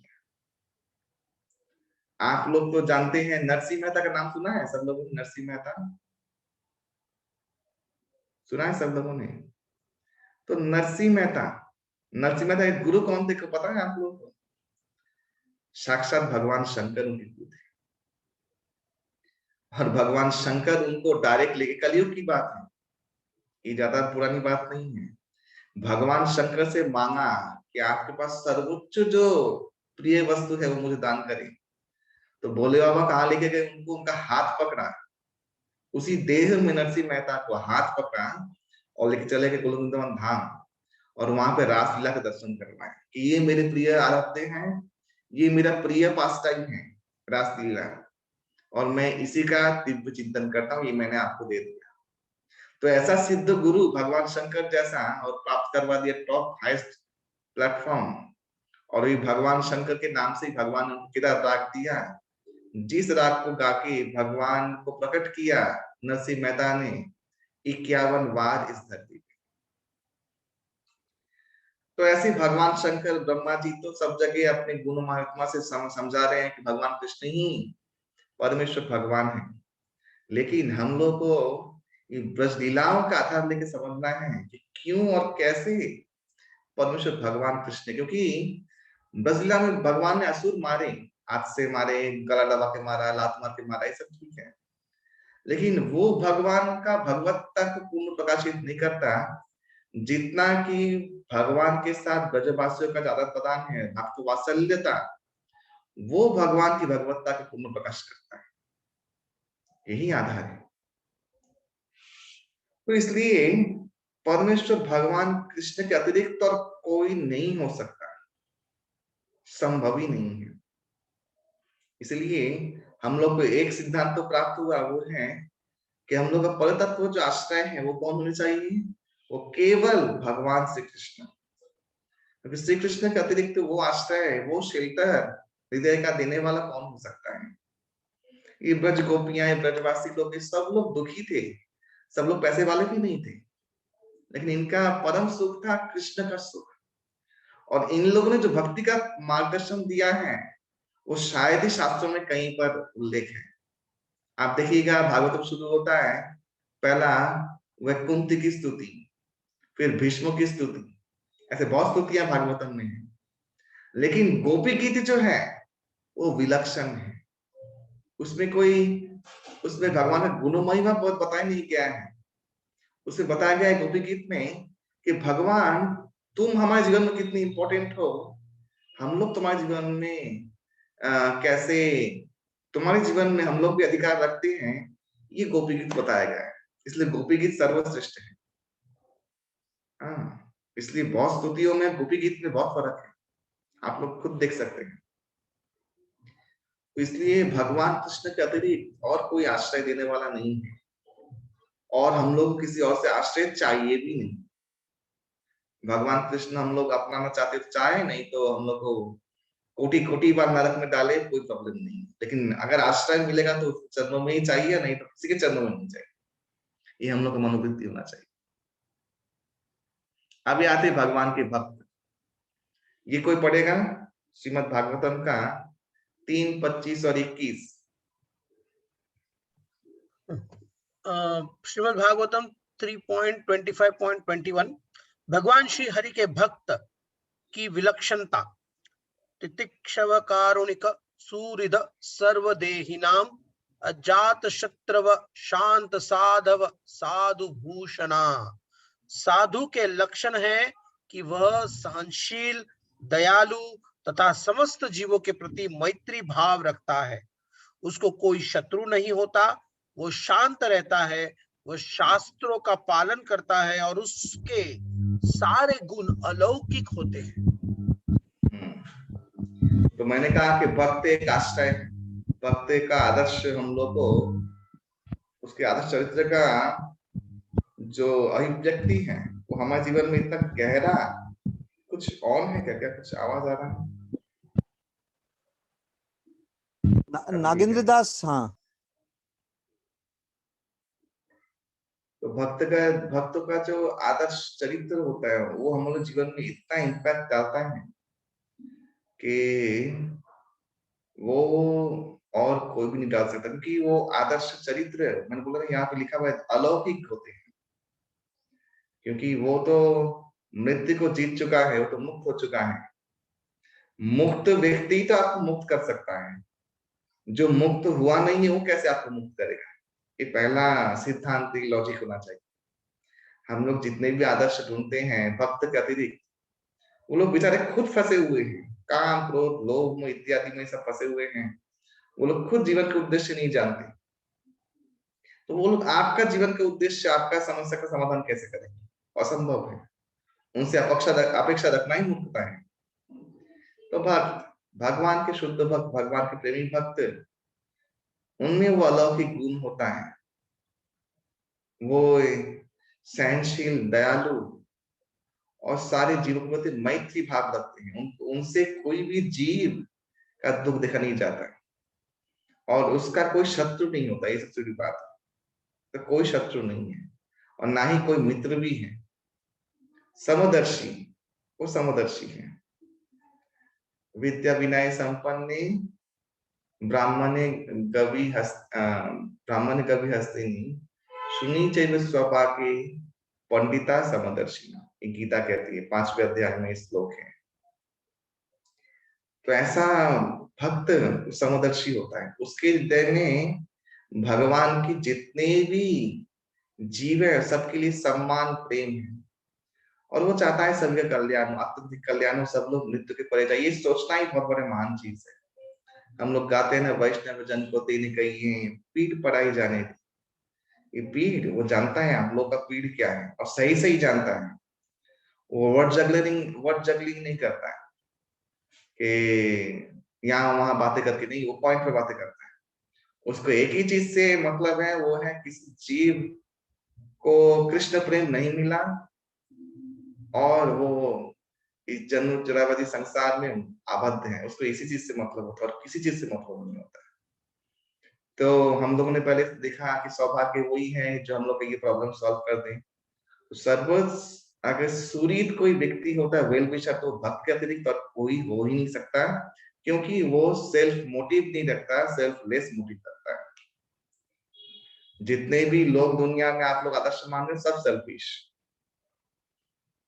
ये ऐसे फिश हैं जो धरती पे रहते बिना पानी के। हाँ, ये सेल्फिश लोग हैं। लेकिन एकमात्र भक्ति ही उस मोड में जाता है जहां पे वो सेल्फिश हो जाता है, और वही आपका अत्यंत कल्याण कर सकता है, आपका भाग्य परिवर्तन कर सकता है। और उसके आश्रम में जाके ये जो क्षमता है ना, आप भी शांत हो जाए। जो पहला पॉइंट था कि मन के गति को ठोक दे, एक आश्रय दे, एक जगह धोखा दे, तो उसके संग मात्र से आपको वो मिल सकता है, अथवा आपके प्रयास से नहीं मिले। तो ये है भक्त के लक्षण, जो उस भगवान को भी उसके समान आने पे मजबूर कर देता है। ये भक्त का लक्षण है। भगवान कृष्ण को गोपियां बोलती थी, माखन का दिला दूंगी, पहले नाच के दिखा, छाछ पिलाऊंगी तो पहले नाच तो थोड़ा सा। तो सूरदास जी काफी कहें, छचिया पर छाछ पे नाचे नचावे। और थोड़ा सा छाछ पिलाने के लालच में भगवान कौन है वो, उसको नचा रहे हैं, आंगन में खिला रहे हैं। और सिर्फ यहीं तक नहीं, वो लोग गोबर का टीका करती थी, उस गोबर का टीका पूरे मुंह में भर देती थी। भगवान से पानी उठाती थी। ब्रज में भगवान को ही पता नहीं था कि भगवान है कि नहीं, ये भगवान को ही पता नहीं था। जब यशोदा माँ ने भगवान को बांधा था, तब नारद मुनि देखते ऊपर से बोले, अरे यशोदा भगवान है कि ये भगवान है, कौन भगवान है? वो भी कंफ्यूज हो गए नारद मुनि से। वहां पे भगवान तो भक्त बनते और भगवान भक्त भगवान बन जाता है। भगवान भक्त को सुपीरियर सुपीरियर कर दे, एकात्मक तदात्मक भाव हो जाता है। तो भक्त उतना अद्भुत चरित्र रखता है जिससे कि भगवान खुद उसके उधर आके मजबूर होते हैं, उसके अंदर में आ जाते हैं। तो सोचिए उस भक्त का महिमा का क्या प्रताप है। तो ऐसा भक्त छोड़कर हम लोग का कोई भी वेल विशर नहीं है, गांठ बांध ले। और ऐसा भक्त छोड़कर हम लोग कोई वेल विशर हो नहीं सकता, ये भी गांठ बांध ले। संभव नहीं, किसी से आशा मत कीजिए। तो ऐसे ही एक भक्त के बारे में हम लोग थोड़ा सा सुनेंगे आज। एक विलक्षण भक्त, वो कौन है? कौन है? कौन जा रहे हैं? शिला प्रभुपाद। ये हमारे दद्दू जी है। बंगाल में कहते दादू, ये हमारे दद्दू जी हैं, शिला प्रभुपाद जी लाठी लेके। तो ये थोड़ा बिब्लियोग्राफी है उनका। उनका जन्म हुआ 1896 में कलकत्ता में। और थोड़ा बहुत स्टोरी आप लोग सब लोग जानते हैं, लेकिन मैं कुछ ऐसा स्टोरी बोलूंगा जो आप लोग नहीं जानते। तो ये आप लोग पढ़ सकते हैं, जो मैंने आपको दिया स्लाइड, आप लोग देख सकते हैं। तो प्रभुपाद जी का ये ऊपर का जीवन उतना इंपॉर्टेंट नहीं है जितना उनका वृंदावन में जो भजन है वो इंपॉर्टेंट है। वो एक ऐसा भक्त, आज भी हमारे भारतवर्ष में बहुत कथाएं होती है, आप लोग जानते हैं। सब बाबा लोग कथा कर रहे हैं, सब कुछ कर रहे हैं, बड़ा पंडाल हो रहा है, टीवी में टेलीकास्ट हो रहा है, बाबा लोग फेमस भी हो रहे हैं। संप्रदाय के बाबा लोग हैं, सत संप्रदाय के भी हैं। अच्छा है, हरिनाम कर, हरि कीर्तन हो रहा है, हरिस्मरण करवा रहे हो, ठीक है, बहुत अच्छी बात है।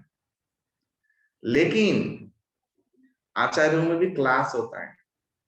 एक आचार्य होते हैं संबंध आचार्य, वो सिर्फ शास्त्रों का सही संबंध। अच्छा, आचार्य माने उसमें एक गुण अवश्य ही प्रधान है, वो उसका चरित्र बहुत निर्मल है और वो अपने आचार्य से दिखा रहा है, वो कॉमन है सब में। लेकिन फिर भी एक आचार्य होता है जो स्पेशली संबंध आचार्य, जो संबंध ज्ञान के बारे में इंफॉर्मेशन दे, आपको सिखाए, वो सब संबंध आचार्य कहते हैं। एक आचार्य होता है जो अविधि आचार्य, जो आपको विधि इत्यादि बताए कैसे वो संबंध स्ट्रॉन्ग करे। और एक आचार्य होता है जो प्रयोजन आचार्य होता है।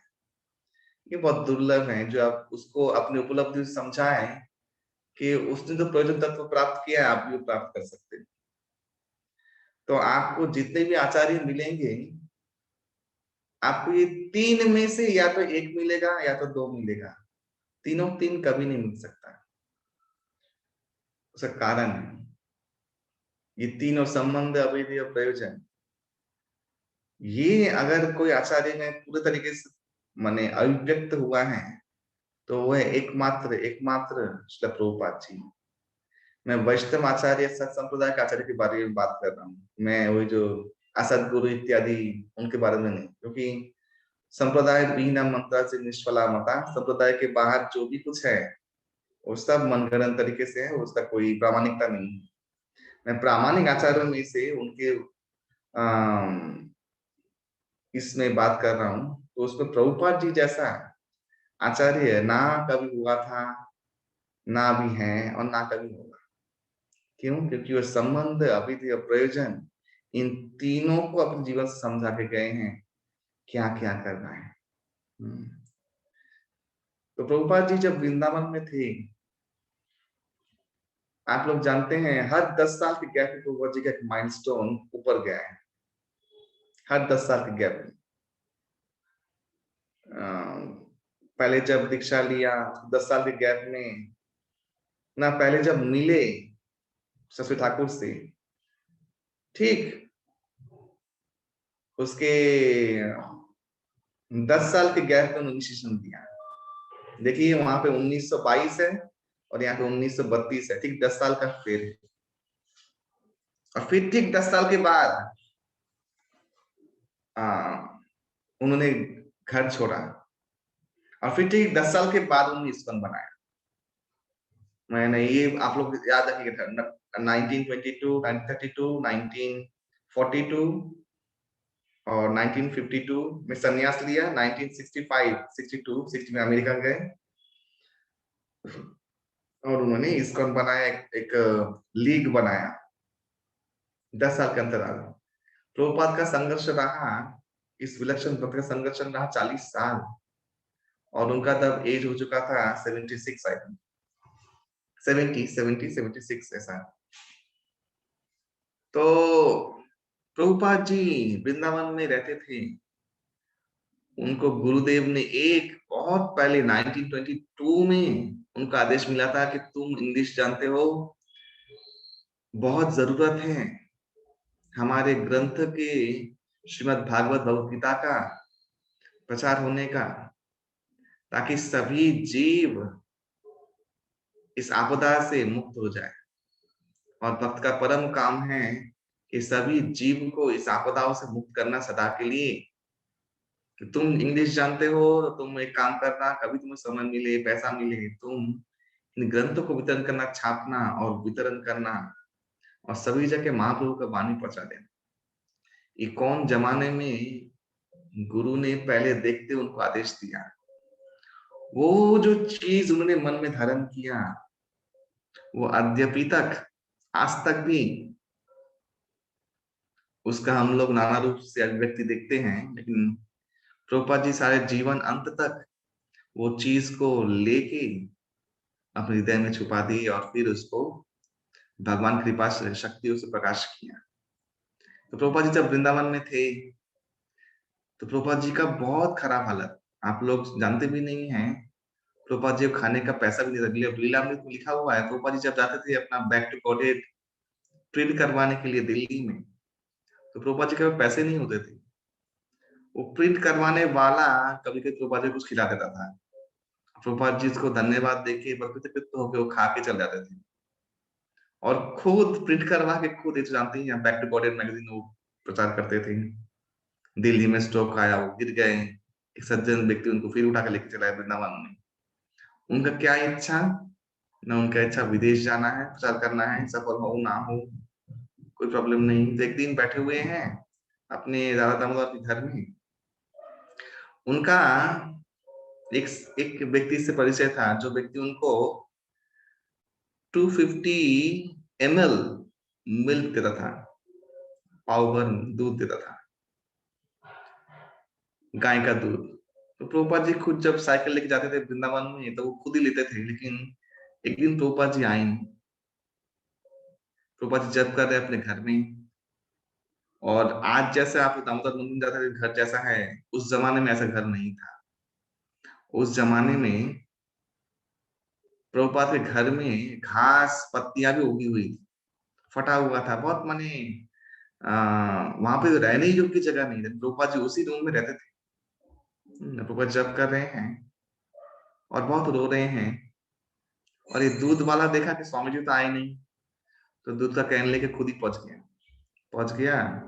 तो देखा पहले के दिन में बहुत सुंदर एक चेन लॉक होता था, ऐसे टंगाते थे उसको अंदर से, तो कभी दरवाजा थोड़ा सा खुला भी रहता था उससे।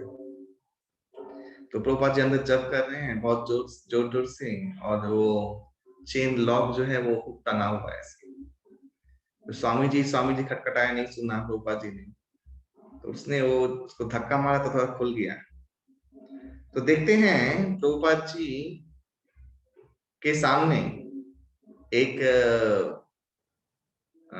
स्कॉर्पियन, बड़ा सा स्कॉर्पियन वहां पे बैठा हुआ है, और प्रभुपाद जी काटने ही वाला है। प्रभुपाद जी जप कर रहे हैं, और सामने बहुत सारे पौधे उगे हुए हैं, घास वास उगा हुआ है प्रभुपाद जी के रूम में, और वो स्कॉर्पियन प्रभुपाद जी काटने ही वाला है। वो जब कर रहे हैं तो इसने धक्का मार के वो दरवाजा खोल दिया। स्वामी जी आपको काट लेगा। स्वामी जी ने उसकी तरफ देखा और बहुत कहा कैसे करके, चुप हो जाओ, शांत हो जाओ। बोले ये देखिए स्कॉर्पियन, एक बिच्छू यहाँ पे आप काट लेगा।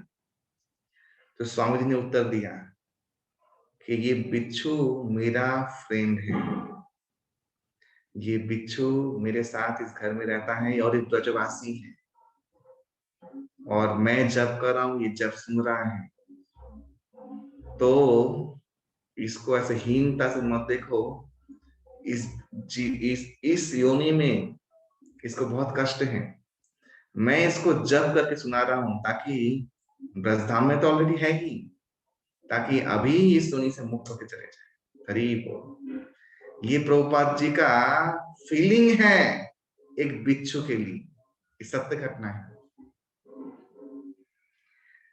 तो हम लोग जो इस मार्ग में सहानुभूति रखते हैं, श्रद्धा रखते हैं, तो प्रभुपाद जी हम लोग के लिए क्या क्या सोचते होंगे, सोचिए।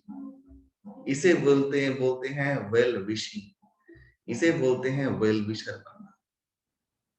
ऐसे प्रभुपाद जी जिन्होंने पूरे दुनिया में भगवान के नाम का आश्रय सभी ऐसे जीवों को दिया जो जीव उसको जो की अधिकारी नहीं थे, दिया, वहां जाके दिया। एक बार घटना और बताता हूँ आप लोगों को। पेरिस में थे प्रभुपाद जी।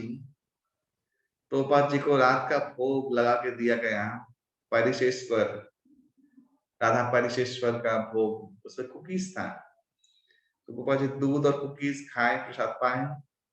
फिर एक बिल्ली आई प्रभुपाद जी के पास। प्रभुपाद जी आधा खाया हुआ ही बिस्किट कुकीज उस बिल्ली को दी। बिल्ली ने बहुत प्रेम से खाया, खा के बाहर जाके मर गई। तो सभी लोगों ने कहा कि हमारे गुरुदेव तो बहुत गुस्सा करते हैं कि कुत्ता बिल्ली लेके मंदिर में मत आओ, और प्रभुपाद जी स्वयं उस बिल्ली को महाप्रसाद दे रहे हैं। जब बिल्ली मर गई तब सब ने पूछा कि अरे प्रभुपाद जी बिल्ली मर गई, कल आपके पास जो बैठी हुई थी अपने आप ही मर गई। प्रभुपाद जी ने कहा कि नहीं, वो मरी नहीं है, वो भगवत धाम चली गई है, और तुम लोग जाके उसका डेड बॉडी को समाधि दो। कल जब मेरे पास ये बिल्ली आई थी, बहुत आर्त है, बहुत दयाद्र है, मैंने भगवान से प्रार्थना किया कि भगवान इस योनि में कितना कष्ट है, क्यों ना आप कृपा करके इस योनि से इस व्यक्ति को मुक्त करें। तो महाप्रसाद लेते ही वो बिल्ली भगवत धाम चली गई। तो ये सब जो घटना है, अति अद्भुत दयालु घटना, इस घटना से प्रमाणित होता है कि एक शुद्ध भक्त किस हद तक किसी कल्याण के बारे में सोच सकता है।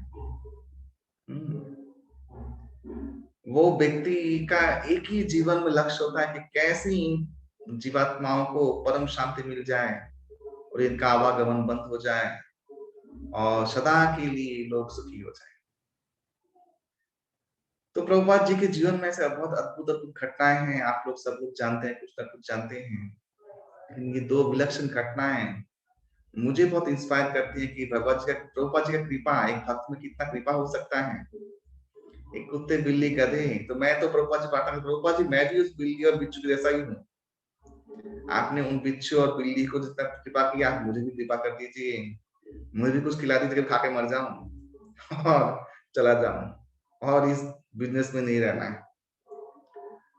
तो भक्तों का बहुत विलक्षणता होता है। समय के अभाव में मैं सब कुछ बोल नहीं पाऊंगा, लेकिन उसमें बड़ा विलक्षण होता है कि दया रिधि। वो लोग दूसरे पीड़ा को अपना पीड़ा मान के तड़पते हैं। ये है बात। कोई सहानुभूति दे सकता है किसी को दुख देख के, लेकिन तड़पते नहीं है कोई। लेकिन वो शुद्ध भक्त तड़पते हैं अपना पीड़ा मान के। पीड़ पराई जाने रही,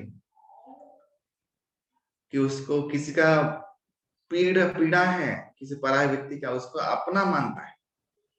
ये है भक्त का विलक्षणता। और श्रील प्रभुपाद ने जो ये विलक्षणता प्रकट किया है, इसका हम लोग कोई भी व्याख्या नहीं कर सकता। अभी आते हैं प्रभुपाद जी के अभिधेय आचार्य के कुछ क्वालिटीज जो और किसी आचार्य में नहीं मिलेगी भूमंडल में। अभी वो क्या है? प्रभुपाद जी जानते थे किसी को कैसे इंगेज करना है। प्रभुपाद जानते हैं किसी का प्रभुपाद जी मनोवैज्ञानिक थे। वो जानते हैं कि लोग चौसठ जप नहीं कर पाएंगे। वो जानते हैं कि भक्त लोग सारा दिन फ्री बैठ के पाप में लिप्त हो जाएंगे। तो प्रभुपाद जी ने ऐसा ऐसा सिस्टम निकाला, जो सिस्टम इससे पहले इसके बाद भी कोई आचार्य नहीं निकाल पाए। वो क्या है? पहले तो स्ट्रॉन्ग मॉर्निंग प्रोग्राम, ये प्रभुपाद जी का विशेष अवदान है। दूसरा है श्री विग्रह अर्चन सेवा। मैंने इस्कॉन के अलावा मैंने कहीं पर भी ऐसा सुंदर श्रृंगार विग्रह सेवा, इतना विग्रह के लिए सोचना का जो एक मानसिकता है, ये पैदा करना, ये मैंने किसी भी जगह पे नहीं देखा। आप लोगों ने देखा है कहीं पर भी? कहीं पर भी नहीं। इस्कॉन का श्रृंगार जहां पे होता है वो एक अद्भुत होता है। ये प्रभुपाद जी ने सिखाया। दूसरा, प्रभुपाद जी ने श्रीमद् भागवतम क्लास, ये भागवतम क्लास मैंने किसी संस्था में नहीं देखा। बहुत बाबाओं के संस्था में वृंदावन में गया, अभी भी ये भागवतम बोल के लेक्चर होता है, ऐसा कुछ नहीं, नित्य नियम का, ये कहीं पर भी नहीं होता है श्रीमद् भागवत को जो। दूसरी बात, सेवाएं, क्या क्या सेवाएं दी गई ना? ग्रंथ वितरण।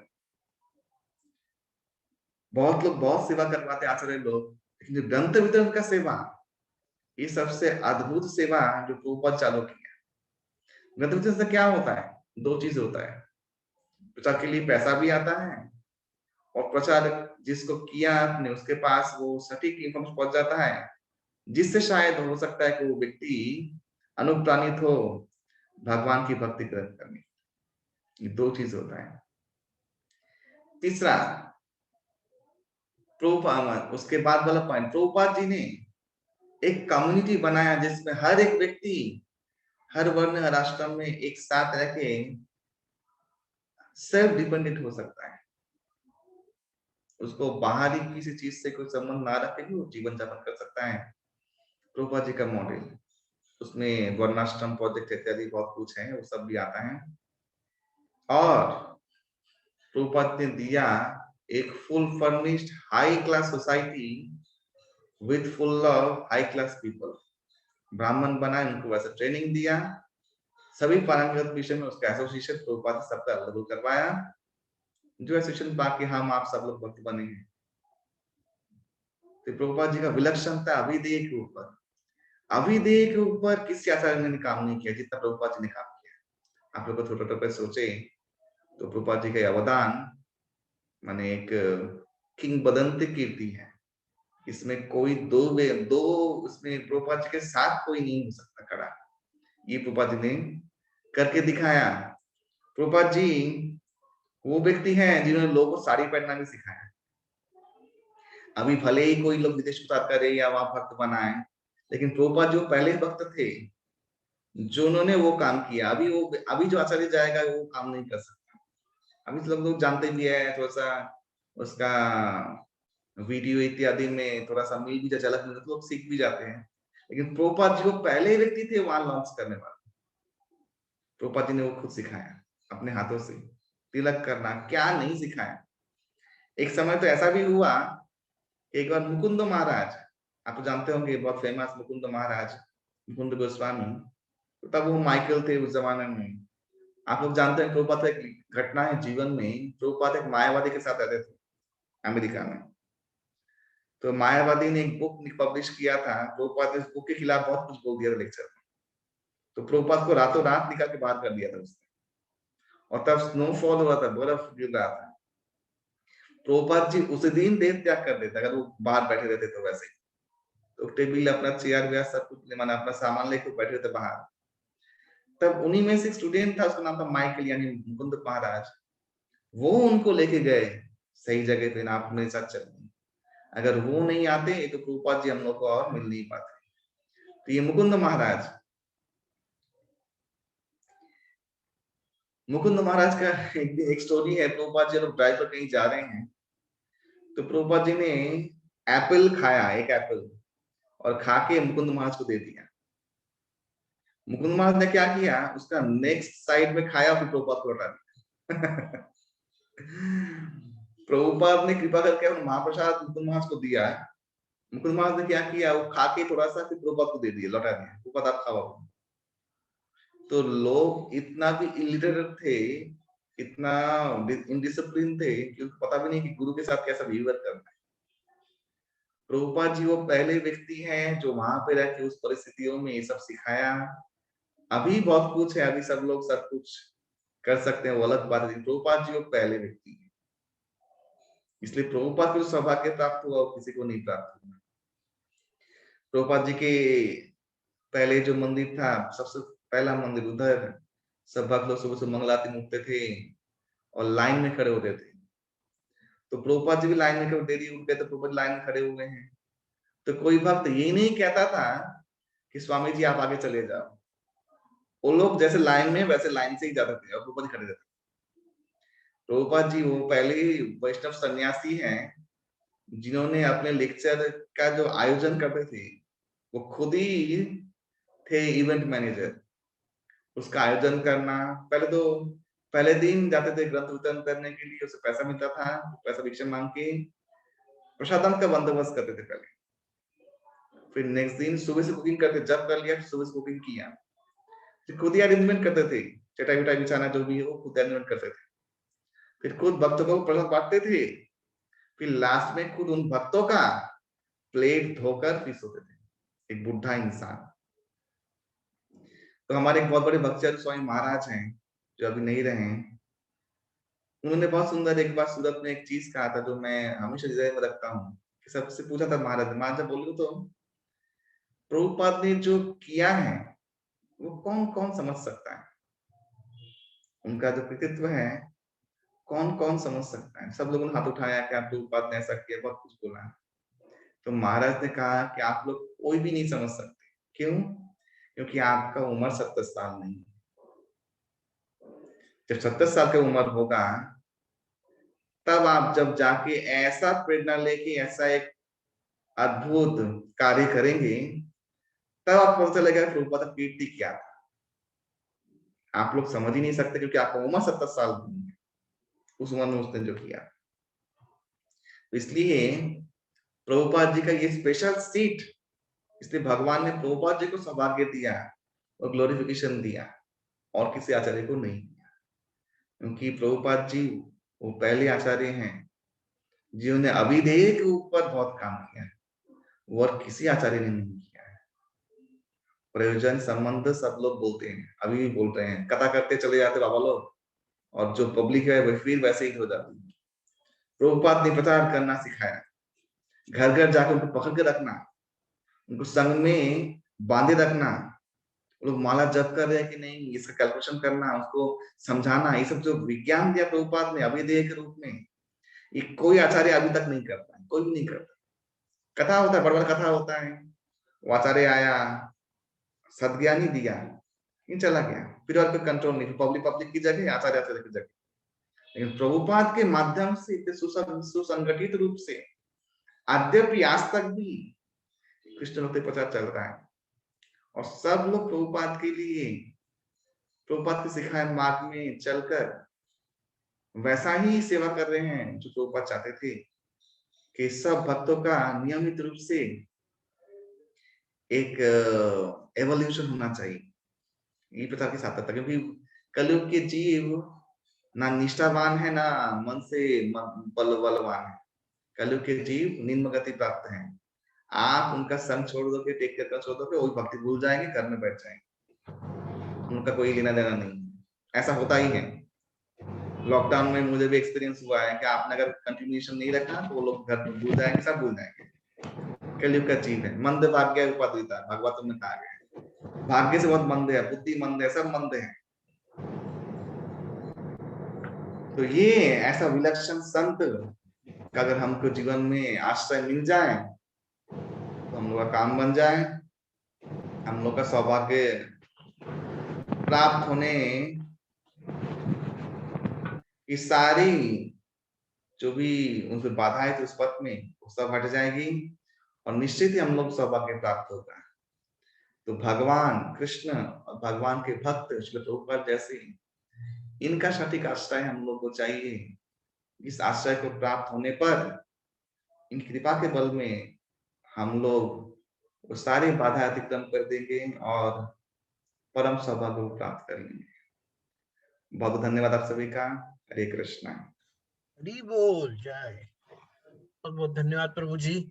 आज आपने एक बहुत ही सुंदर इम्पोर्टेंट बात कही है कि हमें किसका आश्रय लेना चाहिए, और ऐसे एक सटीक गुरु का, ऐसे एक सटीक आचार्य का, जिन्होंने सच में ये जो गुण जो 3 भागवतम के उस 3.25 I think chapter 25 chapter yes, you know 21 श्लोक 51 श्लोक उसमें जो आते हैं, यू नो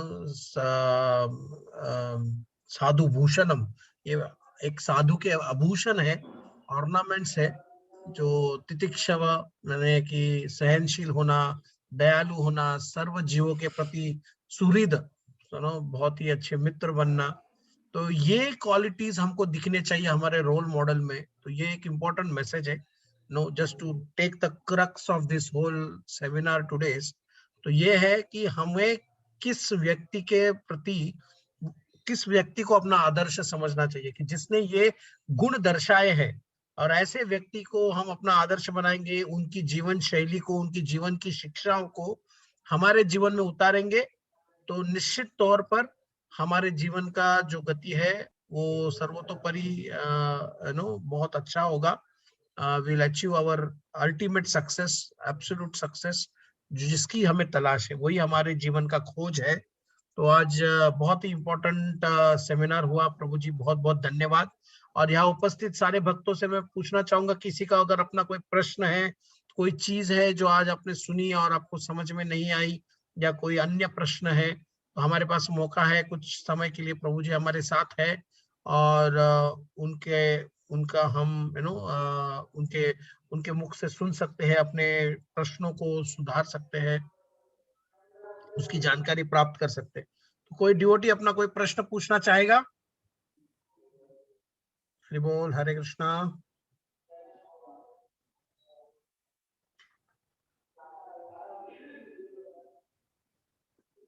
मेरा एक छोटा सा प्रश्न था प्रभु जी, जो आपने भगवान के तीन स्तर पर हम भगवान को प्राप्त कर सकते हैं, भगवान, परमात्मा और ब्रह्मन।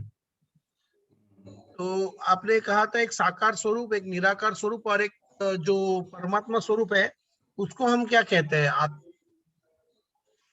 परमात्मा स्वरूप है आंशिक प्रकाश भगवान का। आंशिक प्रकाश, ओके, वो मैं हाँ। उसमें भगवत्ता का आंशिक गुण तो रहता है, लेकिन वो सिर्फ उसका ऑफिशियल कारण है। भगवान परमात्मा के रूप में सर्व साक्षी बनते हैं, बस इतना ही। वो सिर्फ देखते हैं, वाच रखते हैं तुम्हारे ऊपर, बस। अंडरस्टूड। ना ही तुम रिलेशनशिप डेवलप कर सकते हो उसके साथ, और ना ही तुम एक्सेस कर सकते हो। वंडरफुल। एनी डिवोटीज, आपका कोई प्रश्न है? तो आप लोग अपना रोल मॉडल शिला प्रभुपाद को बनाएंगे?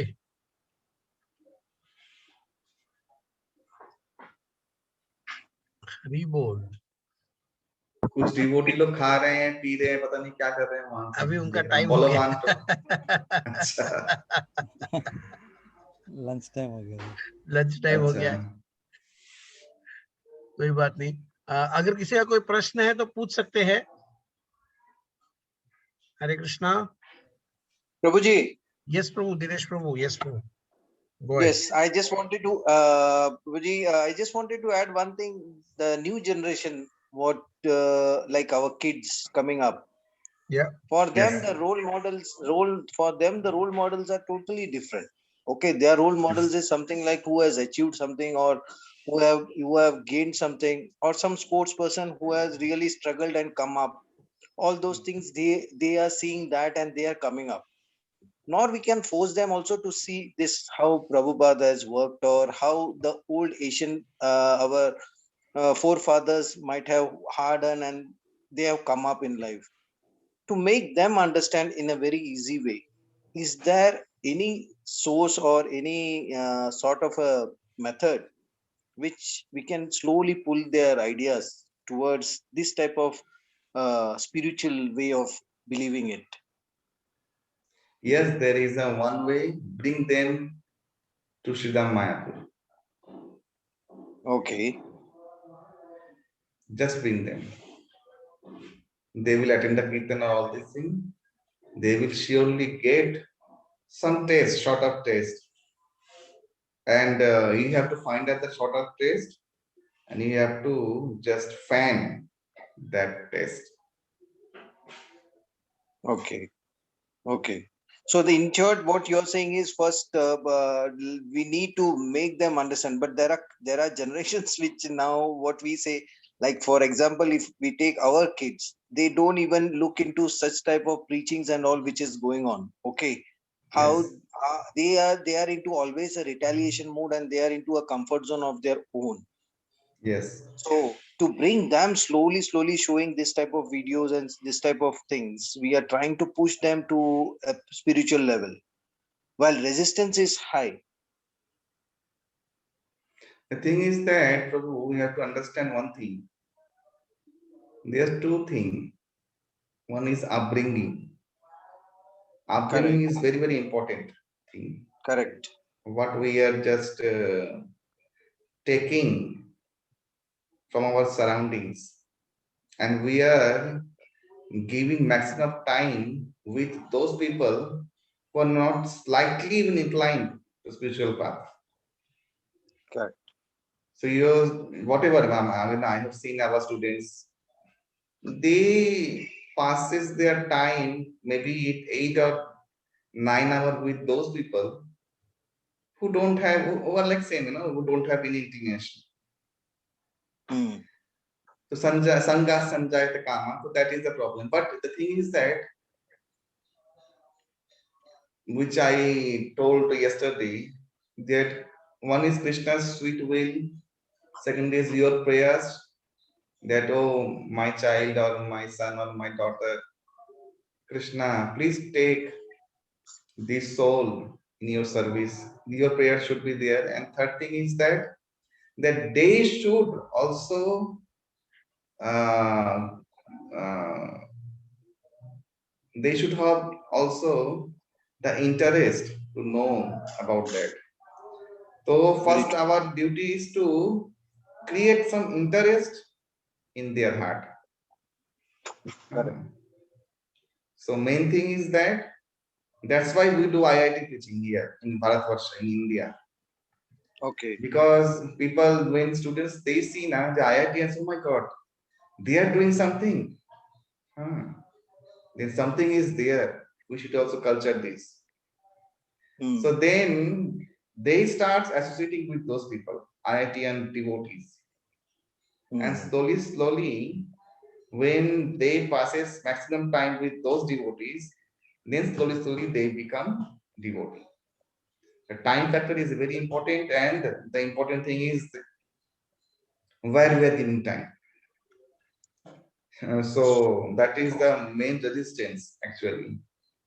So that is my opinion, that bring them to some excursion to Vrindavan or Mayapur, where they can explore and enjoy the spiritual environment. First thing is that they don't believe that there is enjoyment. They think it's boring. That is the thing. Yes, very true. So Correct. the first thing is that let them enjoy spiritual environment. They must have the idea that, oh, we are enjoying. Actually, we are enjoying. Then they will, slowly they will inquire.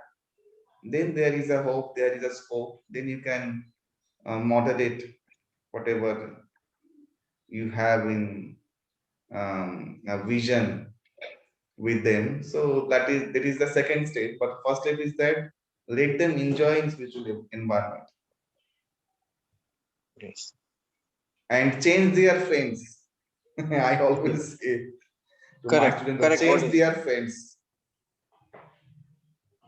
That's why all blessed devotees have lots of children so that they can make a friendship with each other. Yeah, correct. Nice. Very true. What you said is very true, Prabhuji. Thanks. First is the interest which they should gain, and the second thing is that slowly the grace of Krishna will work on them. Yeah, but you have to keep on praying. Yes, yes, yes. Thank you very much, Prabhuji. Yes, thank you प्रभु. किसी का और कोई प्रश्न है? Hare Krishna, Prabhuji. Yes, Hare Mataji. Krishna. I just want to ask you, what is the difference between moksha and a vaikuntha? The difference between moksha, actually moksha means also that moksha, another meaning is that, but I think you are asking moksha means tadakar rup, you are going to vanish in Brahma Jyoti. I think you are meaning that thing, but that moksha is just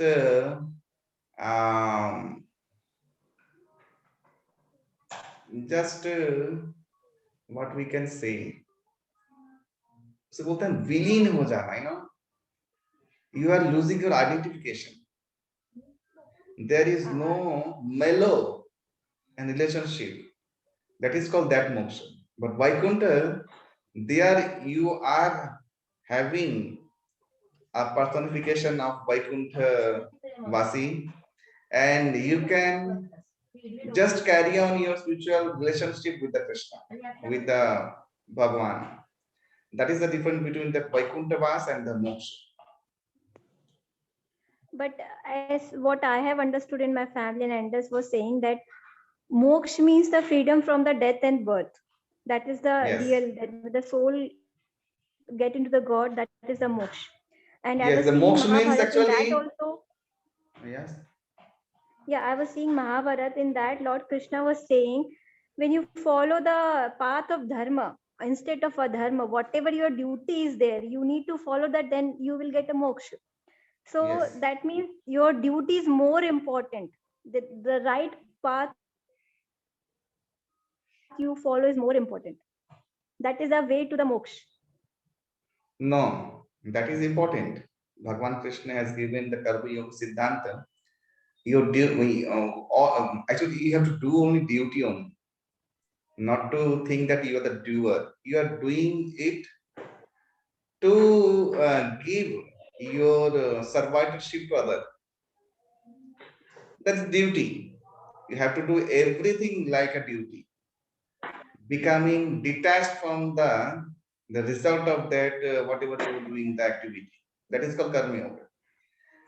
That is you have to do. The thing is that moksha means the selfish motive.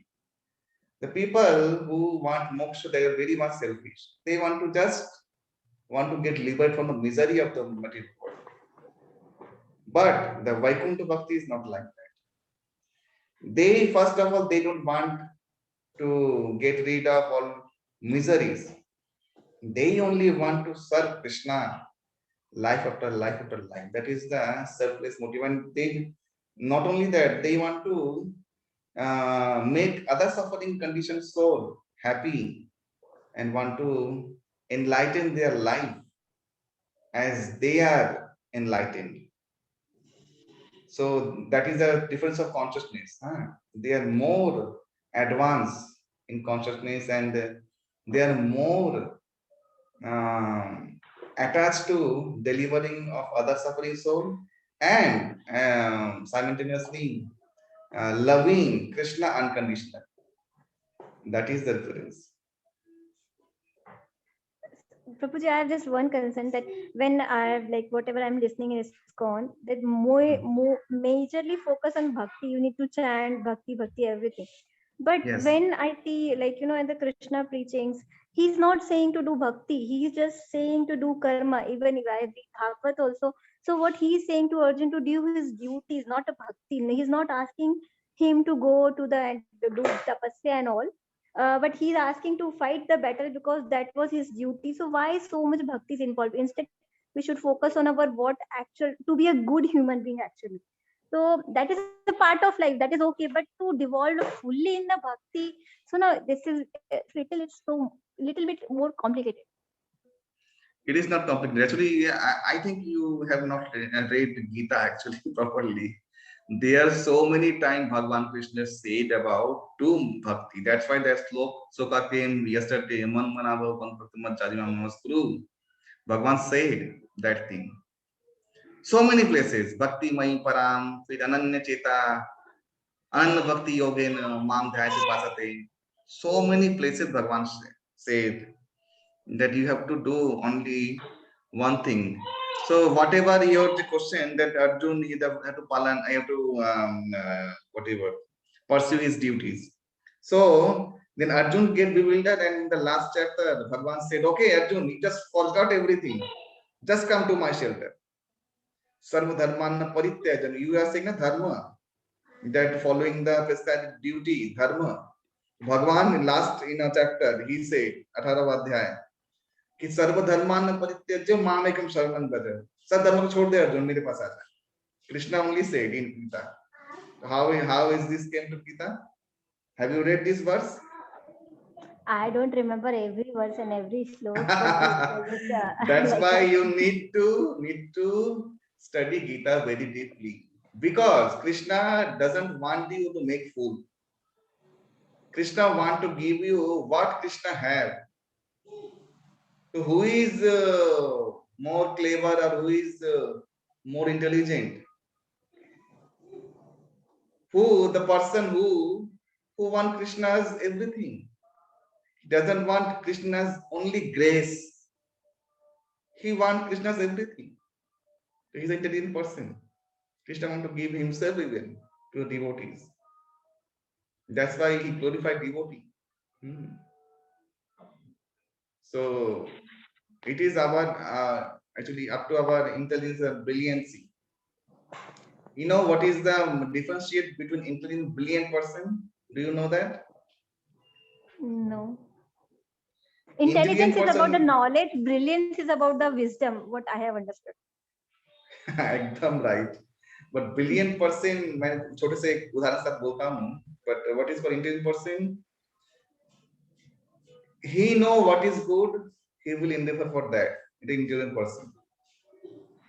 Brilliant person is the person who know the good thing. He also know the good thing, but he do whatever good for that time. That is the one extra consideration. उस समय के लिए क्या जरूरी है वो करता है. Brilliant, intelligent person वो नहीं, उस समय में उसको काम हो ना हो वो अपना बुद्धि लड़ाता है. Brilliant और intelligence में ये फर्क होता है. So we have to become brilliant. And I think you are brilliant. Maybe Krishna's mercy and your guidance, Prabhuji. Thank you so much. Yes. Hare Krishna. Hare Krishna. हरे कृष्ण प्रभु, धन्यवाद प्रणाम। प्रभु। जैसे आज बात हुआ था कि भगवान परमात्मा और ब्रह्मन, तो You इसको are प्राप्त Bengali? कर नहीं प्रभु, नेपाली प्रभु। ओ नेपाली, सॉरी। तो हिंदी में तो बोलो। हाँ, तो इसमें ब्राह्मण को मतलब निराकार ब्रह्मा को प्राप्त करने वाला जो निराकारवादी है, और परमात्मा को प्राप्त करने वाला परमात्मावादी मतलब ध्यानी लोग है, और भगवान को प्राप्त करने वाले जैसे भक्त लोग हैं। तो भक्त लोग भगवान का साकार रूप मानते हैं, क्लियर है, और मतलब निराकार मानते हैं, वो निराकार में जाके विलीन होने लगा, ये भी क्लियर है। लेकिन ये परमात्मावादी लोग है, इन लोग भी जैसे भगवान को रूप को ही मानते हैं ना प्रभु, जैसे मानते हैं, या उनमें भी कुछ कंफ्यूजन है, ये डाउट है प्रभु। जैसे कि जैसा कि ध्रुव महाराज ने भगवान को मतलब ध्यान करते हुए वो अंदर में भगवान को परमात्मा रूप में देखे, और नारद मुनि दासी पुत्र के रूप में पहले जन्म में, तो अल्टीमेटली उन लोग भगवान को साकार रूप को ही मानते थे ना। तो फिर परमात्मावादी जो भी मानते हैं परमात्मा रूप में, उन लोग भी ऐसा ही है कि उन लोग का मुक्ति होने के बाद में वो वैकुंठ लोक में जाएंगे, भगवान का सेवा करेंगे, अथवा कैसा है पर वो उसके थोड़ा क्लियर करने का। तो इसका उदाहरण मैं आपको दूंगा। आपने बहुत अच्छा प्रश्न पूछा, सब लोग समझा ये प्रश्न, इनका बहुत सुंदर प्रश्न है। तो इसका उदाहरण मैं दूंगा। आप जो आपके घर में ऑर्डर है? जी प्रभु है। ऑर्डर में फोटो है भगवान का? जी प्रभु। हाँ, तो भगवान का फोटो जो है उसमें और भगवान में भेद तो नहीं है, हम लोग जानते, ठीक है, उसमें कोई भेद नहीं है। लेकिन भगवान आपके साक्षात आ जाए और फोटो है, आप किसके पास जाएंगे? हम तो भगवान के पास ही जाएंगे। हाँ, तो परमात्मा जो आंशिक स्वरूप मैंने कहा ना, वो भगवान का एक फोटो प्रिंट है जो हमारे हृदय में प्रतिबिंबित होता है। वो शक्ति स्वरूप आंशिक प्रकाश है, वो है साकारी रूप दिखता है। लेकिन उसमें मिसिंग क्या है? आदान प्रदान, वो मिसिंग है। योगी नाम के सर्वेशाम मध्य अंतरात्मना, योगी लोग ये ध्यान योग करके उस परमात्मा रूप को दर्शन तो करते हैं हृदय में। वो क्या है? वो फोटो देखना, उनका फोटो एक हृदय में है, परमात्मा रूप वो साकार है, लेकिन वो शक्ति स्वरूप आंशिक प्रकाश है, उसमें पूर्ण मात्रा में गुण नहीं है। वो आपको देख के हंसेगा नहीं, वो ना ही आंख ब्लिंकिंग करेगा, वो एक रूप है, फोटो है, स्तंभ। हाँ, तो वो साकार वो रूप आप लोग देखते हैं, और आत्मा राम बनते हैं, आत्मा का आनंद को प्राप्त करते हैं। बट वो लोग एक चीज मिसिंग करते हैं, वो रिलेशनशिप, उसमें आदान प्रदान नहीं कर पाते। जब ध्रुव महाराज देख रहे थे भगवान को हृदय में, तब कुछ देर के बाद वो अंतर्ध्यान हो गया, और फिर आंख खोला तो वही भगवान सामने आ गए। तब जब और जो देख रहे थे बहुत देर से, तब आदान प्रदान नहीं हुआ, लेकिन जब भगवान सामने आ गए तब भगवान ने शंख से छुआ, तब आदान प्रदान हुआ। ये समझ गए भगवान और परमात्मा का काम। हरे कृष्णा। जी प्रभु। तो ये है भेद, यहीं पे भेद हो जाएगा। भगवान के साथ परमात्मा का वो दर्शन कर सकता है भले, लेकिन आदान प्रदान नहीं हो सकता। इसलिए योगी लोग बाद में भक्ति करने के लिए शरणागत होते हैं, और उसके बाद सागुन साकार का भक्ति करके ही पूर्णता प्राप्त करते हैं। उसका उदाहरण कौन है? ऋषि विश्वामित्र। जब संपूर्ण अति बल भगवान राम को समर्पित कर दिया, तब जाकर उनको शांति मिल गया, उनको परम शांति भगवान संबंध हो चुका, आदान प्रदान हो चुका है। तो ये है परमात्मा स्वरूप और भगवान स्वरूप में भेद।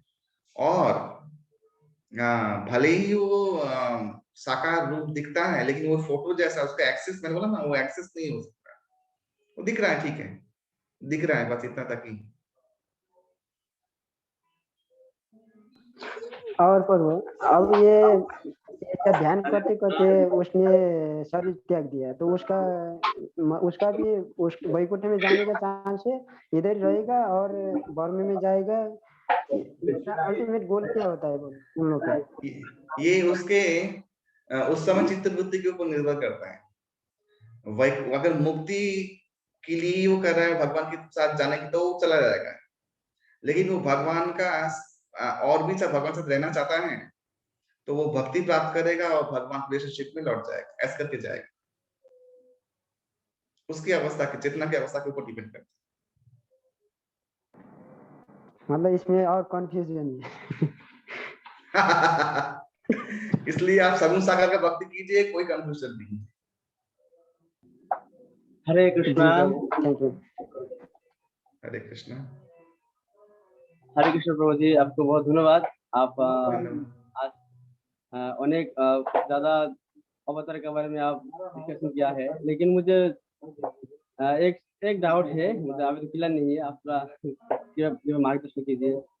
जैसे बताया गया साधु महात्मा लोग और शास्त्र में होगा, कलि युग में भगवान ने 4 रूप में अवतरण हुआ। एक है शब्द ब्रह्म, नाम ब्रह्म, दारू ब्रह्म और जल ब्रह्म।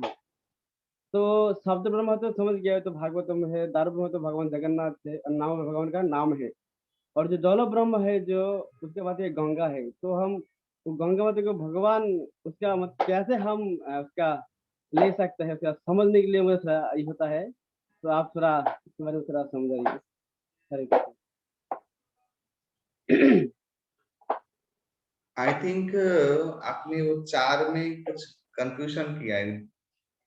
जल ब्रह्म तो स्वरूप है, वो तो हम लोग मानते हैं, लेकिन ये 4 जो रूप में अवतार है वो है नाम रूप में, एक है अर्चा विग्रह रूप में, एक है ग्रंथ रूप में जो श्रीमद् भागवतम है, और शब्द माने तरल रूप में जल ब्रह्म रूप में। मैंने कहीं पे पढ़ा नहीं है, किसी शास्त्र में लिखा है कि जल रूप में भगवान अवतरित हुए, लेकिन कलिकाल में 3 रूप में, नाम, अर्चा विग्रह और ग्रंथ रूप में, श्रीमद् भागवतम रूप में भगवान सदा हृदय इधर में रहते हैं। और दारू ब्रह्म भी है ना, गंगा जगन्नाथ जी का स्वरूप जो दारू ब्रह्म ना, वो दारू ब्रह्म ना, अर्चा रूप, वो तो अर्चा विग्रह ही हुआ। अर्चा विग्रह रूप। ओके, वो अलग कुछ नहीं है। हाँ प्रभु जी, अर्चा हाँ, जो चैतन्य चरितमृत में जो श्री चैतन्य महाप्रभु ने कहा, हमारा जो सबसे बड़ा जो जगन्नाथपुरी में नाम जो उसका जो हेड पुजारी था, नाम याद नहीं आ रहा है, तो उनको कहा, उनका भाई था, 2 भाई, उसका पहला उसका स्वरूप है देवगुरु बृहस्पति के हाथ उसका, ठीक है ना, सारू भट्टाचार्य। सर्व भट्टाचार्य। तो उन्होंने 2 भाई था। चैतन्य महाप्रभु ने कहा सर्व भट्टाचार्य को, तुम दारू ब्रह्म को सेवा करो, और उसके और एक भाई था, उसको जल ब्रह्म को सेवा करो। तो और दूसरे में देखा जो हमारा सिद्धर भक्त सिद्धर, तो उन्होंने गंगा माता को सेवा करते थे। इस तरीके से वो दारू ब्रह्म उसका नाम उधर है। तो मैं जो समझ रहा हूँ, जल ब्रह्म रूप में अगर महाप्रभु बोल रहे हैं, महाप्रभु ने ये उसके लिए स्पेसिफिक कहा है, लेकिन ये 3 रूप में कलिकाल में भगवान अवतरित रहते हैं, नाम, अर्चा विग्रह रूप में और शब्द यानी भागवतम के रूप में। और अतिरिक्त जो महाप्रभु ने कहा है उसका अर्थ ये है कि उस स्पेसिफिक के लिए, व्यक्ति के लिए कहा है कि आप गंगा सेवा करो। वो तो ब्रह्म रूपिणी है, गंगा शक्ति के रूप में ब्रह्म रूपिणी है, ये हम लोग मानना है। वो भगवती है, वो देवी नहीं है। भगवान के अंतरंग शक्ति का प्रकाश है, और इसलिए उनको ब्रह्म रूपिणी, ब्रह्म विद्यायां त्वं गति परमांग गंगायां सा हरि पाद पद्म निवासिनी, ये मंत्र है। तो ब्रह्म रूपिणी कहा गया, ब्रह्म भूता कहा गया, तो अवश्य है वो ब्रह्म रूपिणी है, जल ब्रह्म रूपिणी है, उसको उनका सेवा करने का प्रॉब्लम, लेकिन वो भगवान है ऐसा नहीं है। ब्रह्म शक्ति को भी कहा जाता है, इसलिए राधा रानी को भी ब्रह्म रूपिणी कहा गया साम वेद में, राधा उपनिषद में। तो उस हिसाब से ब्रह्म कहा होगा, लेकिन एक्चुअली 3 अवतार हैं, नाम अवतार, अर्चा अवतार और भागवतम अवतार। ओके प्रभु जी, बहुत बहुत धन्यवाद सबको। आपने काफी अच्छे प्रश्न पूछे और प्रभु जी ने भी बहुत अच्छे से उनका निवारण किया, उन प्रश्नों का निवारण अच्छे से हुआ। और आज का क्लास भी बहुत इम्पोर्टेंट शिक्षा के साथ संपूर्ण हुआ। अभी कल का जो सेशन है वो अंतिम सेशन होगा, और उसमें प्रभु जी हमें बताएंगे जीवन के परम सौभाग्य की प्राप्ति कैसे करनी है, भगवान श्री हरि और उनके परम भक्त के चरणों में शरणागति कैसे करनी है, तो उस विषय में चर्चा होगी। प्रेम रतन धन के बारे में चर्चा होगी, जो हमारे जीवन का सर्वोपरि लक्ष्य होना चाहिए, तो उसके विषय में चर्चा होगी। और कल का जो हमारा सेशन है शाम को 7:30 बजे होगा, तो कृपया करके आप लोग सब शाम को 7:30 बजे ज्वाइन कीजिए। अपने मित्र परिवार को, जो भी श्रद्धावान आप जानते हैं, उनको आमंत्रित कीजिए। कम से कम ये आखिरी सेशन वो लोग प्रेम रत्न धन के बारे में जाने।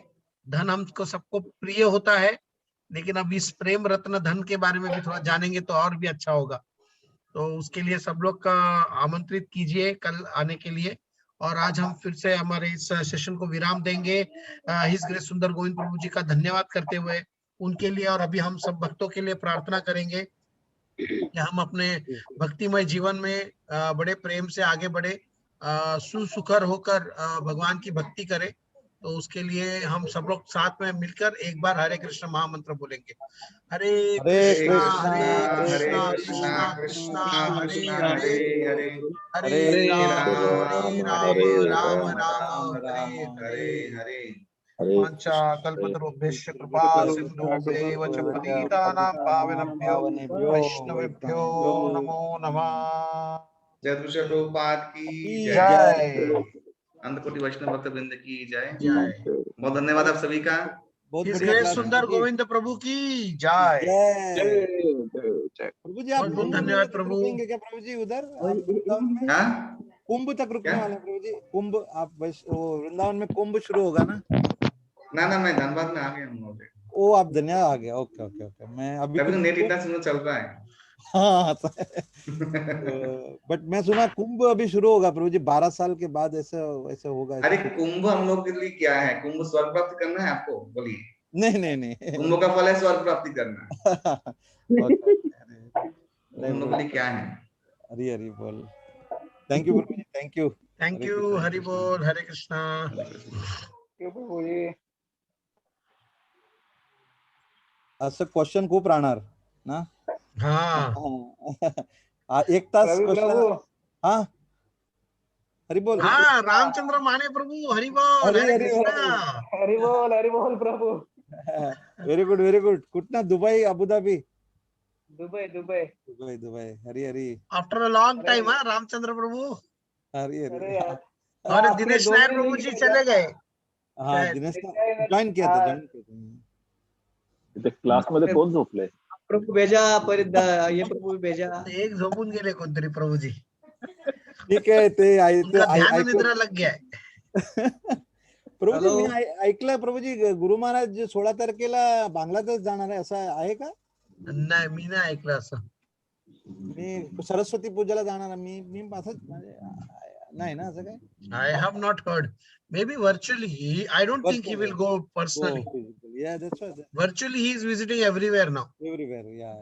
तो बहुत बहुत धन्यवाद सभी भक्तों का। कल भी आइए आप लोग, और भी नए भक्तों को लेके आइए। कल आखिरी सेशन है, तो सब लोग को मिस नहीं करना है। शाम को 7:30 बजे होगा। यांना बोलू शकतो का प्रभू जी 2 मिनिटं? आपले नित्यानंद कुटीर आणि यांना. हाँ बोला ना प्रभु जी। राधा माधव नामट्टा वाले हैं क्या? हरि बोल प्रभु जी। निमाय प्रभु, निर्मल गदाई प्रभु, सॉरी निर्मल गदाई प्रभु। जो लिस्ट भेजा था आपको उसका करेक्शन करके भेजो ना। हरि बोल। हाँ प्रभु जी जो आपने फॉर्म भेजा था ना दीक्षा के लिए ड्यूटीज का, वो करेक्शन करके भेजना है प्रभु। मी व्हाट्सएप केले थे ना। Okay okay okay. कुछ भी रहेगा तो आप मुझे कॉल कीजिए या मुझे मिस कॉल दीजिए, मैं कॉल करेगा। हाँ ठीक है। जो भक्तों के जो डिसेबल कोर्स का जो पेपर है वो पेपर आपको कॉपी करके सेंड कर देगा, तो आप कॉपी कर सकते हैं। हाँ आप मुझे व्हाट्सएप करो प्रभु, मैं प्रिंट करा लूंगा। आप प्रिंटिंग का चिंता मत करो सिर्फ। लेकिन कौन सा है 2 लेटर पक्का चाहिए, वो साइन चाहिए ओथ पे। और मैंने उसको आपको भेजा, एक आदमी का भेजा। और पूरा पेपर नहीं है प्रहलाद कांति का। हाँ प्रहलाद कांति का पूरा पेपर चाहिए। पूरा पेपर चाहिए। हाँ ठीक है प्रभु। हरि बोल। हरे कृष्णा। थैंक यू प्रभु। आप लोग सबका आज्ञा से अभी मैं विराम देता हूँ इधर। धन्यवाद सबका बहुत बहुत। हरि बोल।